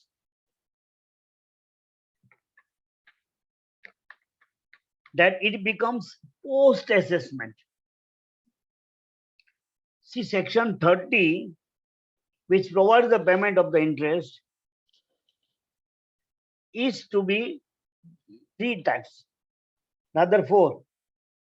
Subsection 1, for the interest payable in case of the assessment of an unregistered dealer, that would be as per the order. Subsection 2, there is a late payment of the tax as per the return or as per the order. When it is as per the return, it is a before assessment, pre-assessment. If it is after passing order, then it becomes a post-assessment. There is no separate section for levy of interest for the post-assessment. It is contained in subsection 2 of section 30 and subsection 30, subsection 3 of section 33 provides for the assessment, interest payment on assessed dues. And that would be up to the date of the assessment order. When we are talking about the disposal of appeal during the amnesty period,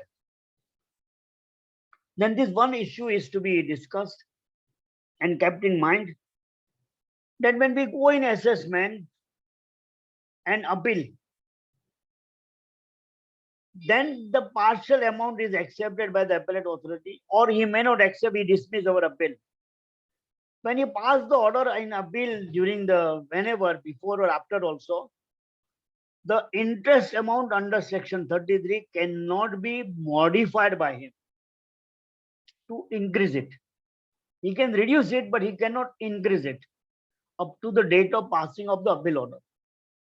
That power he doesn't have.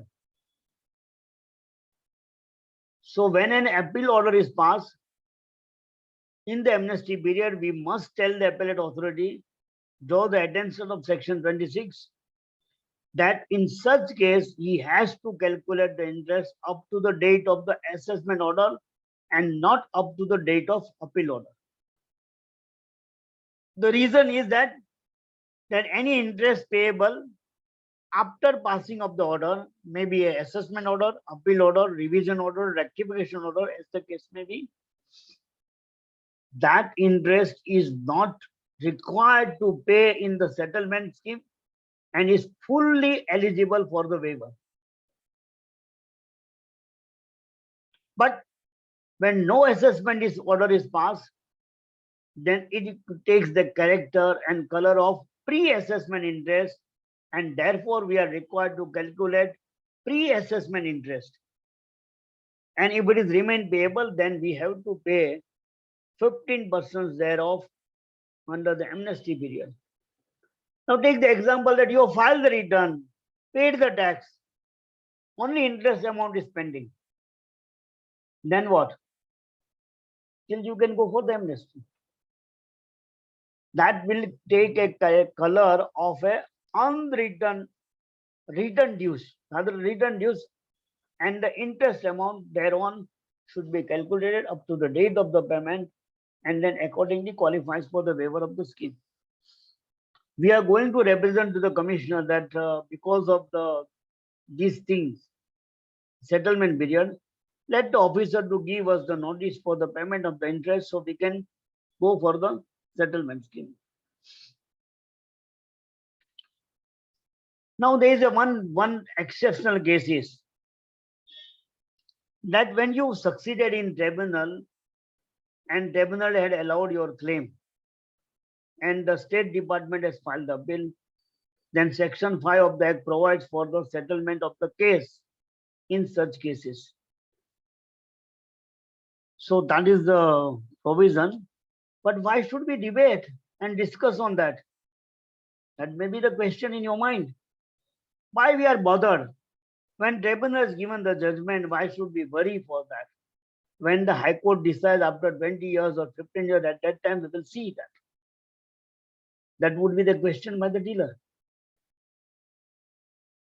But I will tell you, in some exceptional cases, you must bother.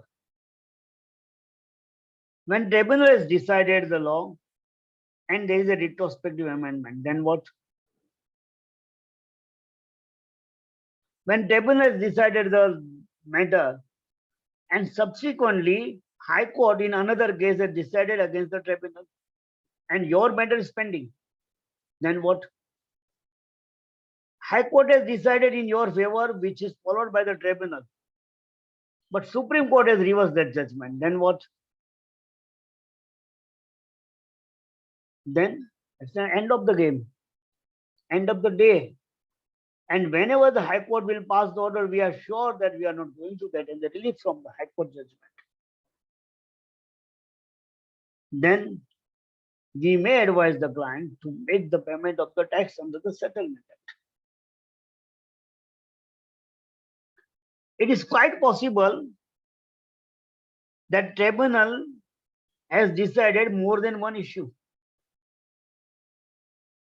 And out of that, only one issue is before the High Court. Then there is no clarity in the Act to determine the tax amount and interest thereon qualifies for the settlement.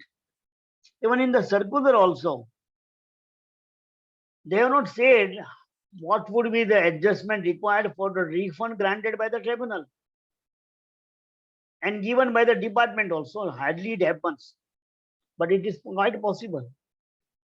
We take an example of the appeal of the tribunal where we have debated a claim of the high street sales in ex-bonded from the bonded warehouse.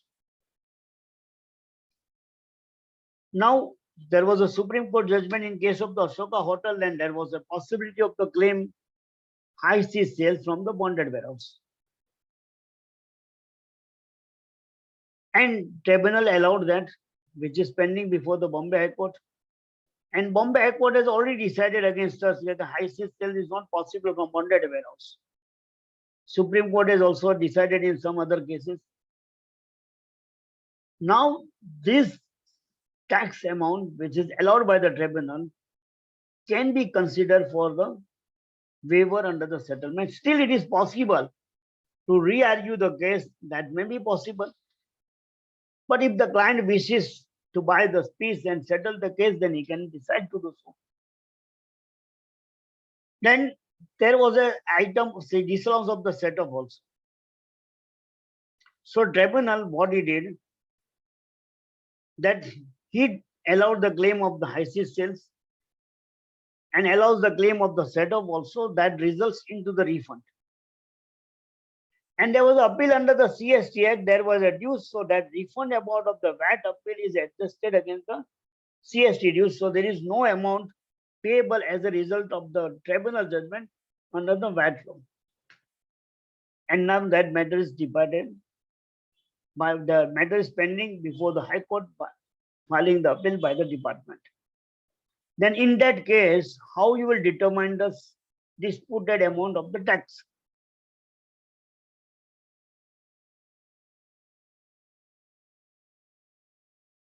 Now, according to me, in this case, from the dues as per the order, one has to ascertain the disputed amount of tax relating to tax bond sales.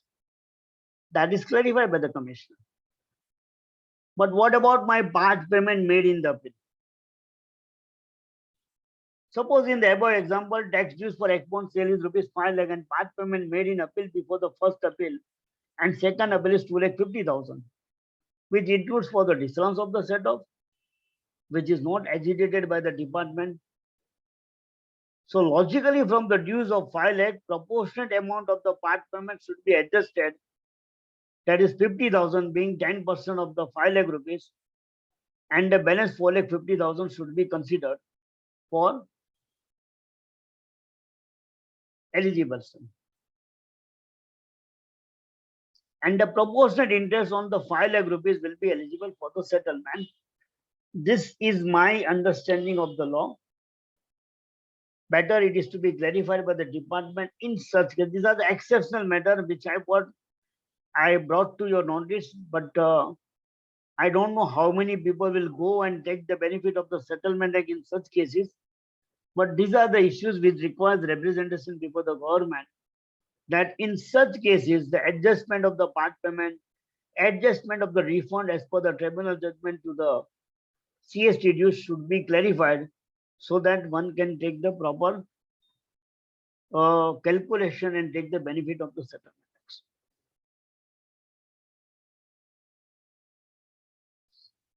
Then comes to the section 6 part, adjustment and determination of areas of tax, interest, penalty as per section 6.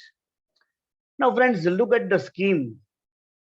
First, to determine areas of the tax for the specified period. Then you determine its nature, disputed, undisputed tax. And then the third stage is that you make an adjustment for the payment in between and amnesty period also in certain cases. And then whatever the balance amount remaining would be eligible for the settlement scheme on which you have to calculate the quantum of amount payable and the waiver of the tax or interest. So the amount of areas of the dues return or VAT or report needs to be calculated as on 31st March 22. So any payment made before 31st March 22 is to be adjusted. Then what about payment made during the scheme period? The commissioner has clarified that any amount paid under the period of the scheme will be treated towards payment under the scheme. Even amount recovered by adjusting the bank account during the scheme period would be considered towards payment made under the scheme, except part payment made for filing the bill under the period of the scheme. Why? We don't know the reason. There is nothing in the act to say that part payment made in the scheme will be considered as a not towards the scheme.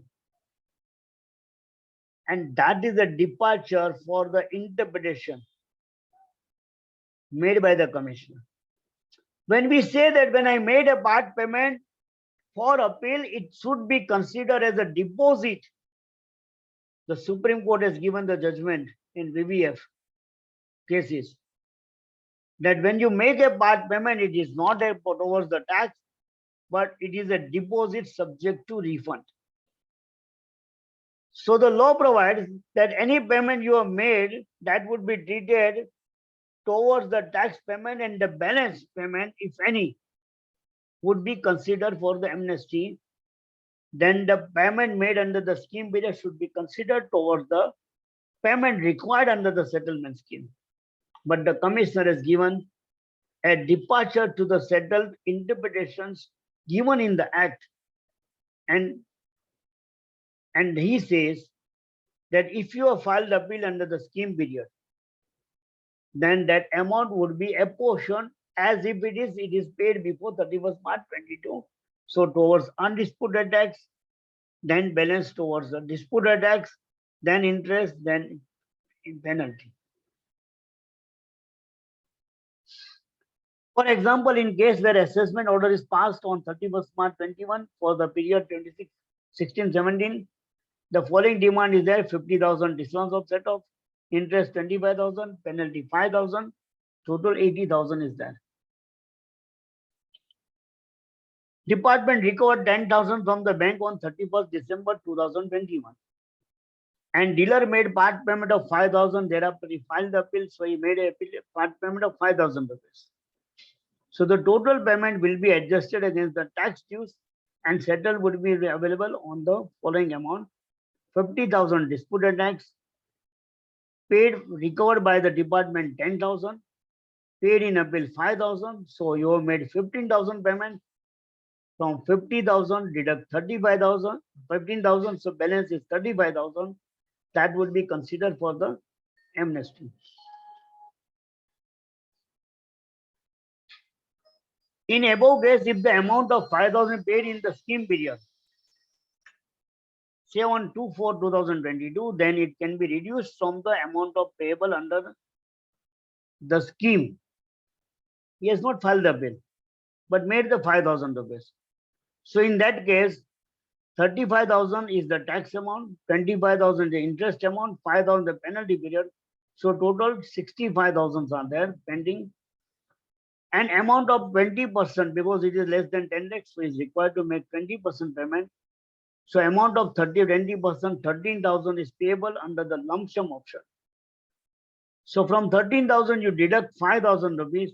So balance payable is 8,000 rupees. But if you file the bill, then the 5,000 rupees would not be considered towards the amnesty, but it would be considered towards the disputed tax and reduced from there. That is the story of the adjustment of the payment. Now, for determining the amount payable under the Settlement Act, 3 options are given. 3. The terminology used by them is the one-time payment option, lump sum option, and installment option. One-time option is applicable to all dues, all types of, whether it is a return dues, whether it is a statutory order dues, whether it is a 10 lakh, 50 lakhs, 20 lakhs, 30 lakhs, as the case may be. What are the quantum of the dues and the type of the dues? The by default one-time option. That is a 50%, 25%, 15%, whatever it may be, given in annexure. That is a table, and that way we have to pay. Lump sum option. Payment of 20% of areas. Friends, I have used the word areas. Areas means areas of the tax, interest, tax, penalty, late fees. You need not to bifurcate into the disputed tax and undisputed tax. What is to be seen? That after making adjustment of the payment before 31st March 2022, if that amount becomes less than 10 lakhs, then you can opt for the lump sum payment 20%. That is an option to be exercised by the applicant. If you exercise the option of the one-time payment, and then later on the officer says that there is a short payment, then you cannot say you go for the lump sum option and look at that lump sum option, my payment is less than 30%, so I should get the benefit of the settlement. No. That is clarified by the commissioner in the example, that in case of a dues less than 10 lakhs, if you select a one-time option, then if there is a short payment, then you need to make the short payment made good in scheme period. Otherwise, you will get the benefit of the proportionate installment. So one has to take care. If there is a marginal difference, then go for the lump sum option. If you want to go for the one-time option to pay the tax as a 50%, 15%, etc., then better get this calculation vetted by the officer concerned, so that you need not to worry for the case of the short payment. Then installment option applicable to all types of the dues when it exceeds 50 lakhs as per the application per act. Now for entry tax, as the Mr. Deepak has said that it is installment option is not available, but installment option is available to all the cases other than entry tax. But the million-dollar question is,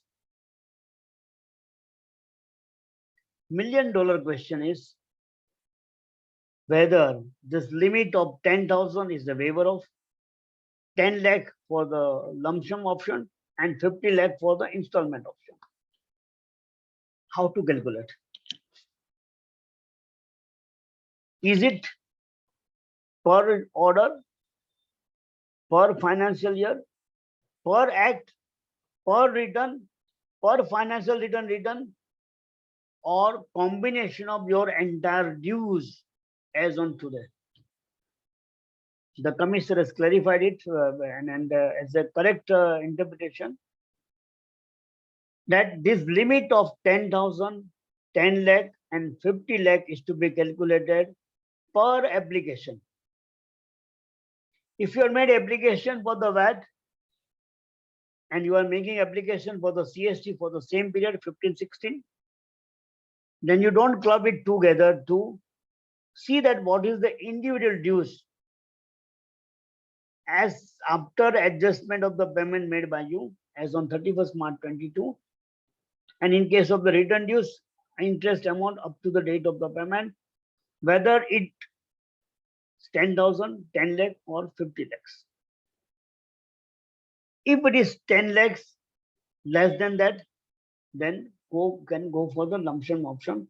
But for return dues, no lump sum option. It is only for the statutory order. For 50 lakh, yes, you can go for the installment options. Now, that would be possible in case of a return. Why so? That as per that, you are required to make a separate application per return. But you have got option. When in a year, you have got a quarterly returns periodicity, so you have got a 4-quarter return dues. And the total of that quarter return dues exceeds 50 lakh rupees. But individual return dues is less than 50 lakh rupees. Then in that case, you can opt for making a single application covering all the year, financial year. Say it is a 16-17, so you go for the amnesty scheme for the 16-17, and then you can opt for the installment option. So that is only one permutation and combination is available to you for the return dues to go for the installment option. Otherwise, there is no permutation combination for the assessment dues. It has to be per order, and per act one has to consider the limit of the 10,000, 10 lakh and 50 lakhs. And for 10,000, we need not to bother. The commissioner has given a circular that you don't have to make an application. They themselves will determine and communicate to you before 30th June of 2022. Let us say so. When there is a proportionate benefit, then I will not take your time to discuss all these things, and that you can refer the trade circular which I mailed to the study circle, and that could be given to you also, and is available on the website. That is a 1D example number is there for the proportionate benefit, how to calculate it, and one can refer in such cases. Then we go to the some procedural aspect, that what are the forms. So the commissioner has prescribed the following for by passing the order. I forgot the date. I think it is April or 29 March 2022. We have got two types of the application, Form 1 and Form 1A. Now, Form 1 is applicable for statutory order dues, and 1A for other than the statutory order dues. All these are to be filed online, no physical application. Form 2 is for application for withdrawal of appeal to be filed manually. If you look at the site under the appeal module, there is the tab is there, application for withdrawal of appeal. It's not working. Don't try to do that. And don't try to raise the ticket also to the help desk that I am unable to file the application for the withdrawal of appeal. It has to be filed manually. So don't be under that misguidance of the site. You have to file it physically. Then form number 3 is the order of the rejection or order of the settlement, whatever it may be. There is a common order only. And it is most likely to be served you on the portal and by mail. Most likely, because last time also it had happened that it was served on the portal. Why I am discussing this? That there is a time limit for filing of the appeal, and there is no provision for condonation of the delay. So it is very important to ascertain the date of the service of the order. And the act doesn't provide the manner of the service of the order. So it has to be by mail or physical. If there is a registered mail ID, then you just see that registered mail ID. What we have found that in many cases, the mail ID and the mobile number is given of the consultant and he is not with you. And then one specific mail ID is created for this VAT department and nobody bothers to look at that mail. So before going for the settlement, please change your mail ID and the mobile number and give that which is applicable currently, which you are using it oftenly, and see that it is for the applicant dealer himself and not for you, consultant and the CA. You can give that mail ID because it is under the dealer's applications, one is doing that, but better it is advisable that it should be the dealers in whose case mail ID is given his mail ID and the mobile number and not ours. There is no restrictions, we can give it, but that is my advice. Then form number 4, notice for rectification of the mistake, and form 5 is application for rectification of mistake. If you look at the heading of the act, you will not find this word application of rectification of mistake. It is contained in section 16(3). That you can also make an application for rectification of mistake. There is a time limit provided under the act. Don't ask that question. These are all the things to be done at a future date. So at that time, one has to see there is a time limit and all that thing. And I think Deepak has already covered all that point. Then notice for review is the form number 6. Form number 7 is for the furnish of details of payment of installment. This is important. That we have to make the payment of the installment in 3 quarterly, that may be after application filed by us. That is, when we file the applications, then the department will intimate you the schedule of the payment of the installment. Then at the last installment, after making payment within 15 days, you have to intimate and furnish the details of payment of installment in form number 7. Most likely it should be online. I have not checked that tab whether it is there or not, but most probably it will be online. If it is not provided online, then you can make a physical submission also. Then form number 8 is the notice for revocation. What remains? Filing of the appeal. No form is provided. Under the earlier scheme also it was not provided, and now also it is not provided.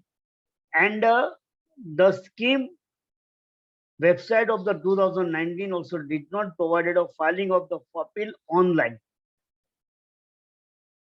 Rectification application, there was a tab for filing the online, but that was not working. We'll see that whether what will happen in this scheme, whether it will be online or offline. And you can use the form number 310, which is the present appeal form under the VAT Act for filing appeal under the Settlement Act. And then appeal is to be filed before the Deputy Commissioner or Joint Commissioner, Administration, and not the Appellate Authority. See, we have got the Appellate Authority under the VAT law, and we have got the same designation, Deputy Commissioner, Joint Commission, Administration.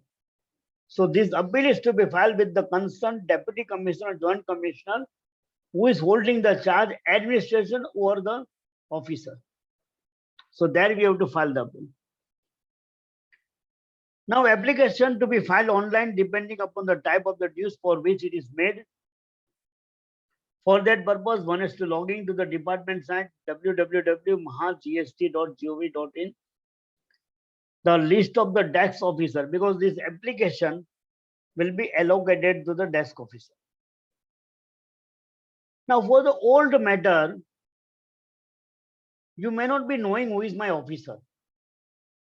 So the list of the desk officer available on the site under Watch New. Each registered dealer has user ID, which is TIN and password also. So you have to log in the site with the dealer's user ID and the password.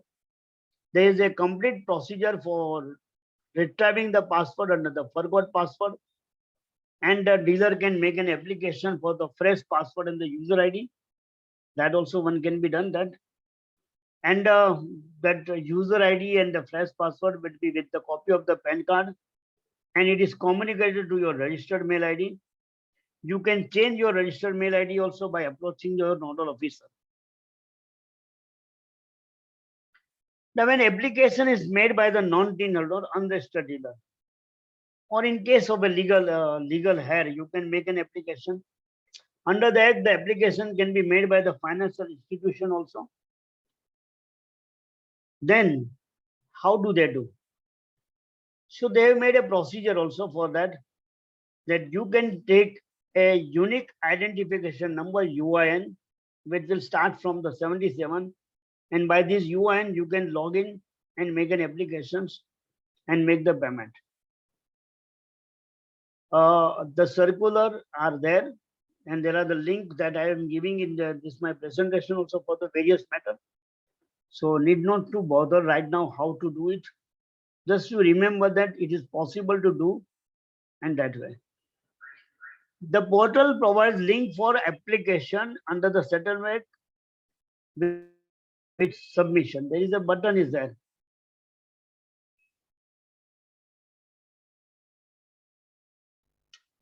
Sorry, I missed the comments. Sorry, I missed that. Then the form of the application, am I audible? The form of the application contains tab for selection of applicant option. In the form, you have that application options, whether you are making one-time payment, lump sum payment, and installment, which needs to be clicked.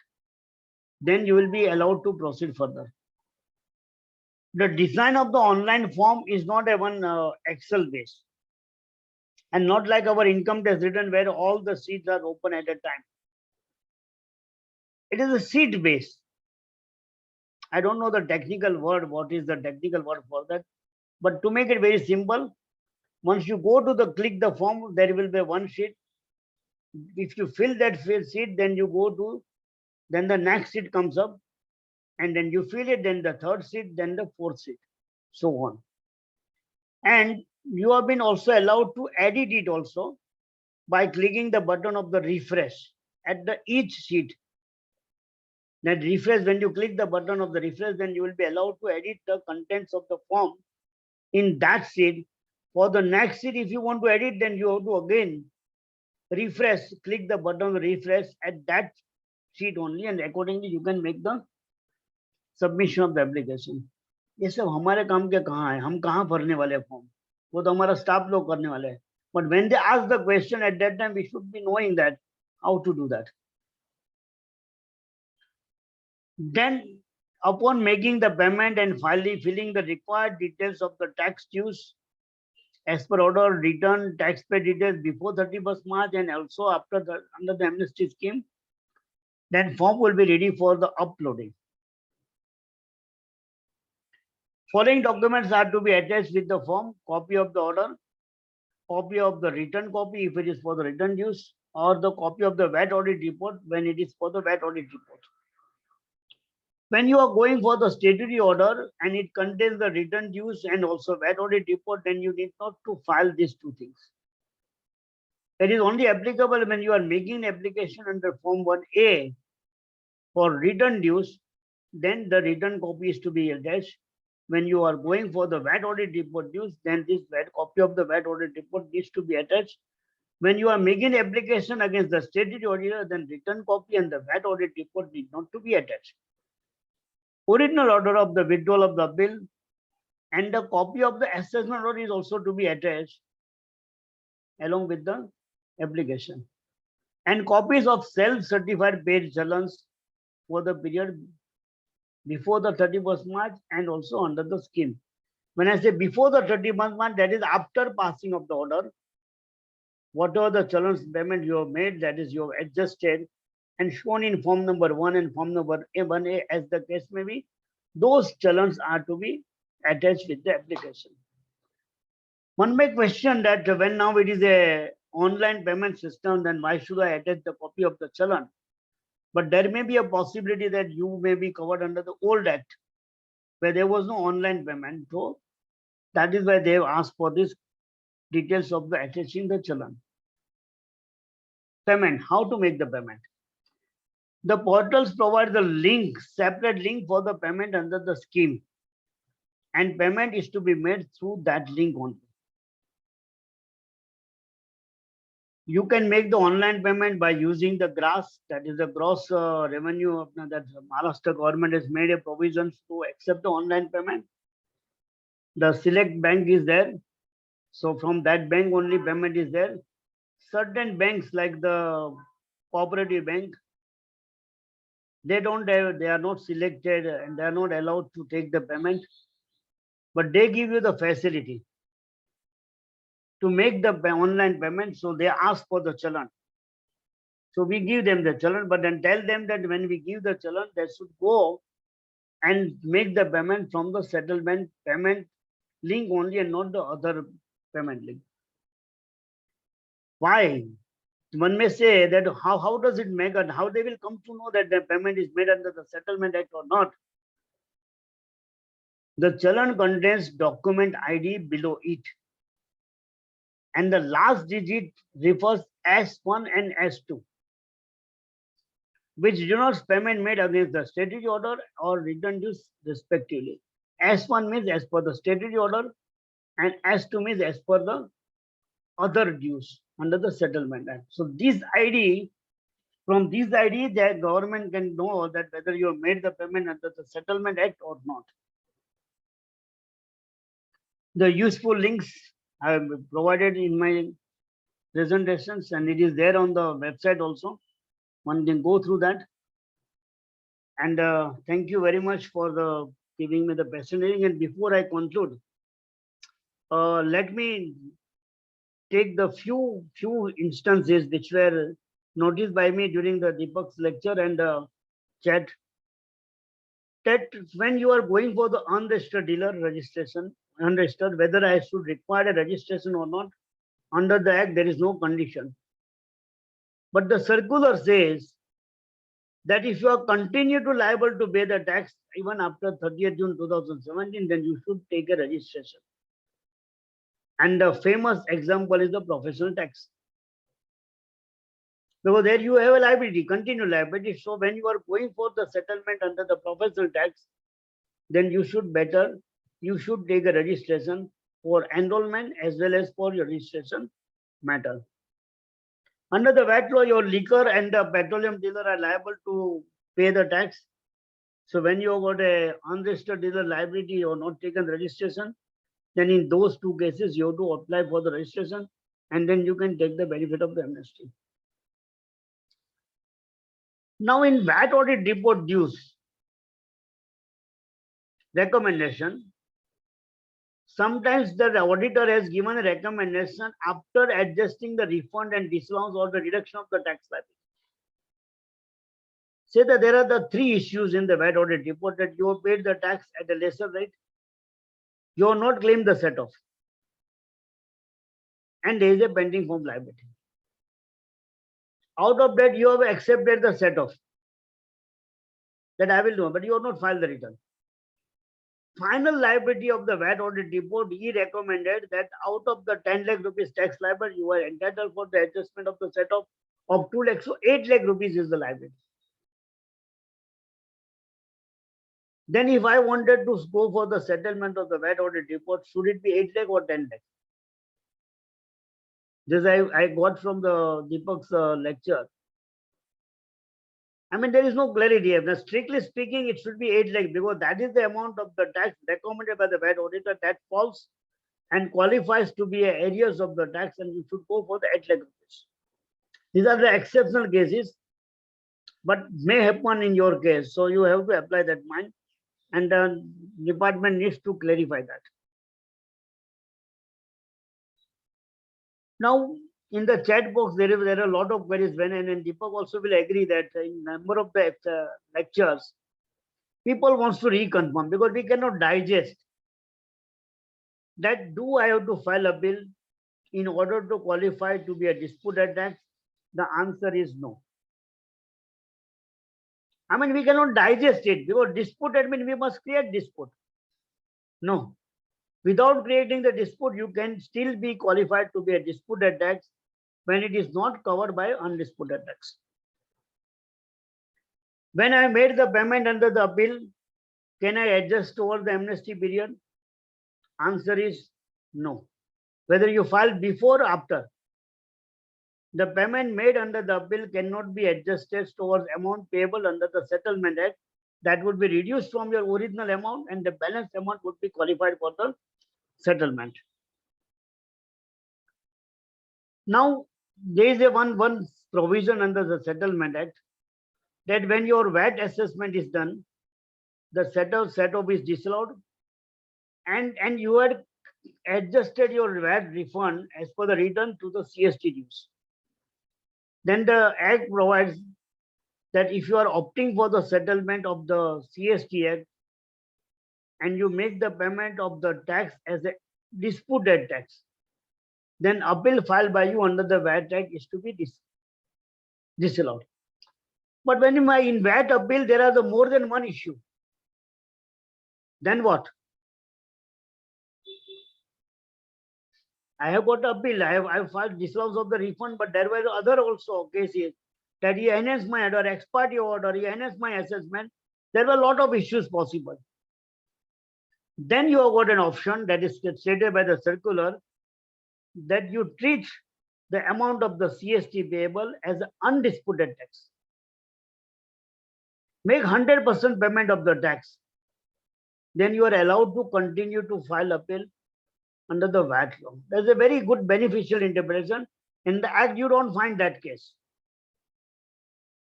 So it's a beneficial interpretation. So in such cases, one has to take a decision. Should I go for the settlement by withdrawing the VAT appeal and pay the tax under the CST on 50% or 100% tax and I continue to file the appeal? It's a case-to-case decision is to be taken. That's all, friends. Some of the things which I noted during the presentation and from the chat box. I hope that I am able to do the job. And when the Deepak is the opening batsman, then the later part in the slow over, there is absolutely no pressure for the last batsman to bat it. So I was feeling very free that if I miss something, it was already covered by the Deepak's lecture. I'm not worried. Thank you very much. Janak Bhai, thank you very much. As always, see, basically, as we all aware that the amnesty scheme is the once in a lifetime opportunity.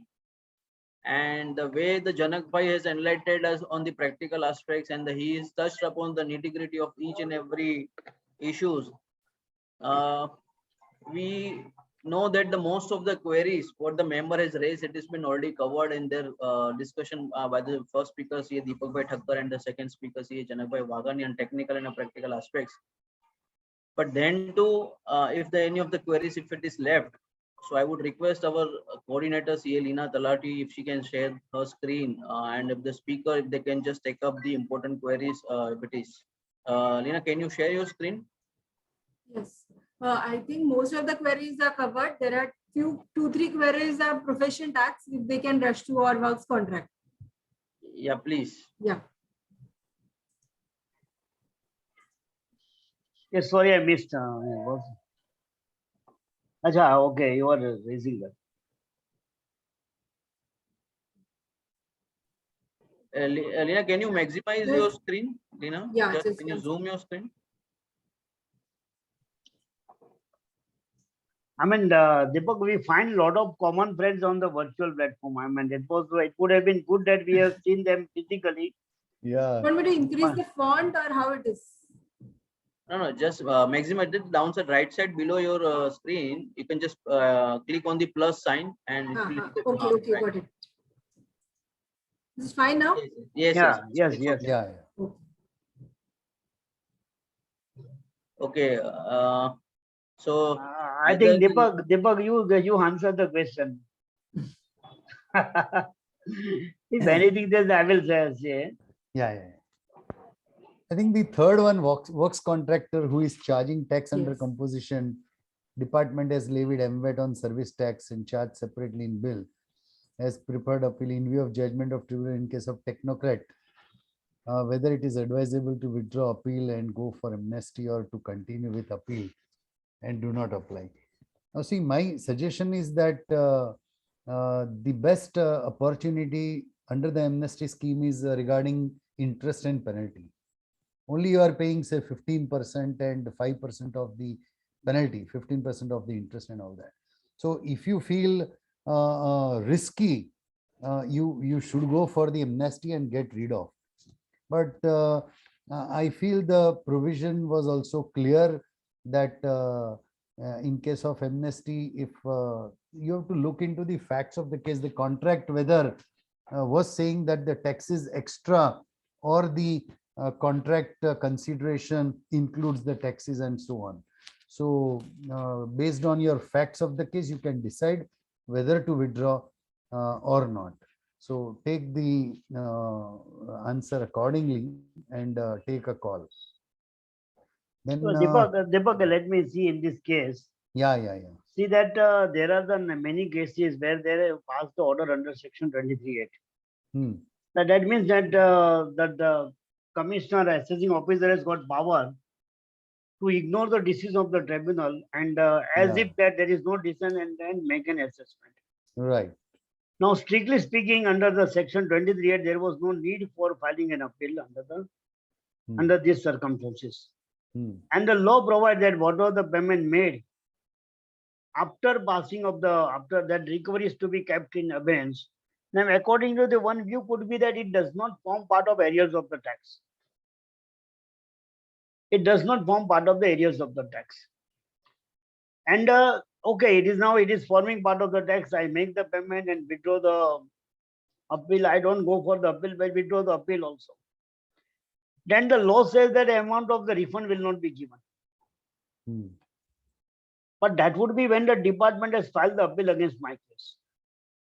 When my case is pending and I make the payment and settle the payment, then possibly one can take a view that because of section 23(8), where I was not required to file appeal, I was to get that demand struck off and get the refund. That is quite possible, but risky proposition. But this is the loud thinking. Yeah. So if amount is small, one can take a chance, but if amount is big, better don't take a chance and go for पैसा है क्या घर में तो करो. Yeah. Okay, then go further. Leena, ma'am, just go further. Yeah. Dealer assessment is not yet completed, entitled to take benefit under the scheme. Right. So when assessment is not completed as mentioned in the circular, you approach the authority and tell him to expedite and get the order and then go for the amnesty. So yet you have the time. Is there any maximum time limit which one cannot take benefit of the scheme? I mean, September is the deadline unless you have a higher dues of more than 50 lakhs and go for the installment, making 25% payment. What he says, Deepak, whether a dealer whose assessment not completed is entitled to take. So if you take a benefit, then it will be based on returns. But if you want to have a statutory order, pursue the officer to pass the assessment order and then take it up for the scheme. Right? Anything else into this? Deepak, see, the question is that for which period should I do that? So that's why I said that the department had taken a policy not to issue the notice. Okay. Where the demand was less than 10 lakh rupees. And the list of the such dealer is on the website. Right. So if you have got a demand as per your working or as per the notice, and if your assessment is dropped by that GR, then you may not go and approach the officers to pass the order. Correct. Okay. In that cases. And when and then assessment is time bar, say 14, 15 is there. Right. Then don't go for it all. then forget it. Forget it, not even amnesty, right? Okay, Yes. then basic liability is a base or some part of interest and penalty is also required to be considered. You have to bifurcate the entire sum into the tax, interest and penalty, and then tax undisputed and then disputed. If part of interest is also needs to be then interest up to which date, as already mentioned, up to the date of actual payment. Interest and penalty total liability goes beyond 10 lakhs. What is the remedy? Then in that case, you have to go for the either one-time payment or so, no lump sum, because total arrears, if it is exceeding 10 lakhs, then you will have to go for the one-time payment. But I don't know why one will go for what 20% payment when you are getting 15% payment you are required. It says interest and penalty only. Yeah. Yeah. Acha, If it okay. is, Because of interest and penalty is a 10 lakh. There is a tax payment yeah, and then yeah, interest and penalty goes beyond yeah. 10 lakh. Then you are out of the installment option. Or there is Then, lump sum option. yeah, 704 is not filed for April to June 17. Whether waiver of penalty, I would suggest that approach your nodal officer, get the penalty order, and then you go for the scheme paying 5%. On your own, you cannot pay and go ahead with. CST dues due to declarations, we have paid the entire due while filing appeal. Whether the amount paid under appeal could be considered as requisite sum, answer is no, as already mentioned. So whatever tax you have paid, now you just go for interest and penalty, whatever is the arrears. Can I file an appeal against the assessment order or appeal order passed prior to March 20 with grace period allowable as per the Supreme Court order on account? Yeah, further. Of pandemic, thus make the total demand. As mentioned by Janak also, that now dispute you have not to create. It is deemed that yes, you can take it further.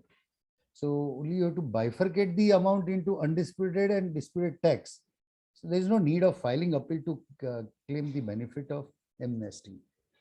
Does this 20% cover undisputed tax also? 20% is the 20% of total arrears they are talking. So when your arrears are up to 10 lakhs only less than up to 10 lakhs, then 20% of total area you have to consider. No, you have to bifurcate into tax, interest, penalty, and so on. And ultimately, you are beneficial also. Except I can just say that suppose if you have only interest dues of say 9 lakhs rupees or penalty dues of another say 1 lakh and then 10 lakhs is interest and penalty only. In that case, it is advisable to pay as per the scheme rather than going for 20%, because otherwise it will be extra you will be making the payment. Whether post assessment interest applied in appeal order passed is order is waived off.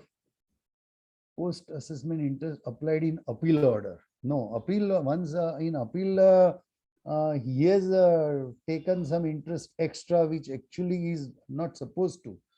But yes, he has passed, then it is nothing but as per the statutory order, it will be the interest and you will have to go for annexure A and B. Right, Janak, anything else you want to add here? No, barabar hai. Okay.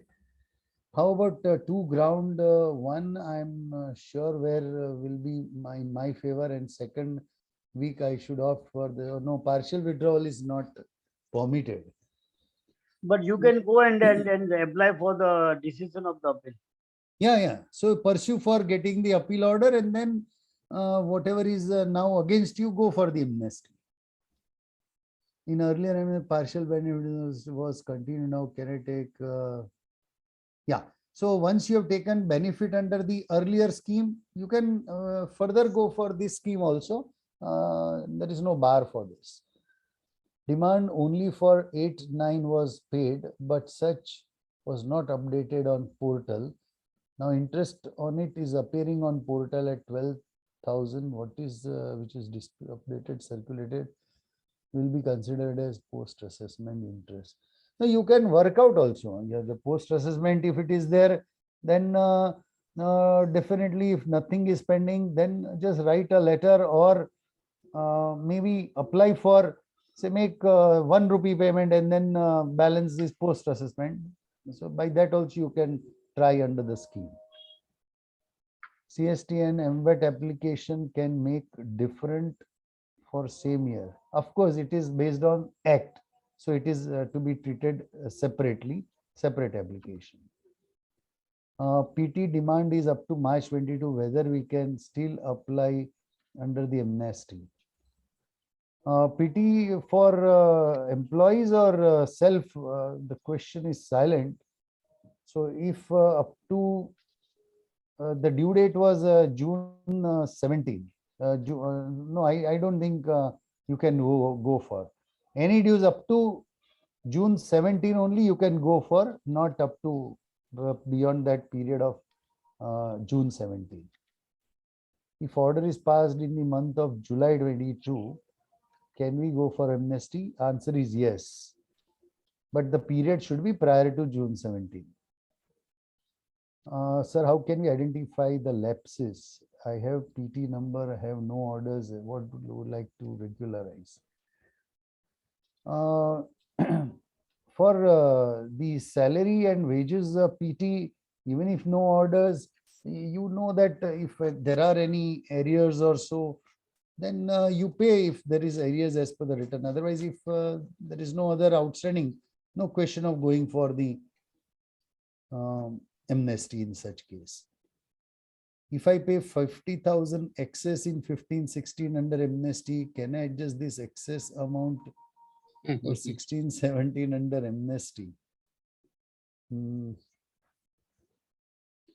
Right now, no provision. No. Once you have paid extra, because the scheme is to be applied per application. So if you make some extra payment in application itself, you may have a problem. But I suppose, Janak, we can represent this point to the commissioner that if during the scheme, if some such error happens, let it be treated as a payment for other period or other order. Yes, they should give I it think because this is a good point. I think let somebody note down this for the representation point, so that we can take it up before the commissioner. A good point it is. Yeah, I have Interest- noted it down. Huh? We Yes, will sir. Fine. represent Yeah, this. Harshbhai. But there is a Deepak, there is Yeah. a one possible option that if you have made a more than one challan payment in the Rectification. amnesty, Or you then can you go for can rectification also. challan rectification.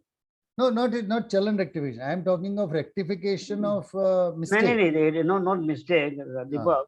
In After the passing of the order, there are the challan, multiple challan payment. And in amnesty also, you made it wrongly selected the period, and it is for the same period. So you can go for the challan rectification. Right, And there is option to divide the single challan into two period also.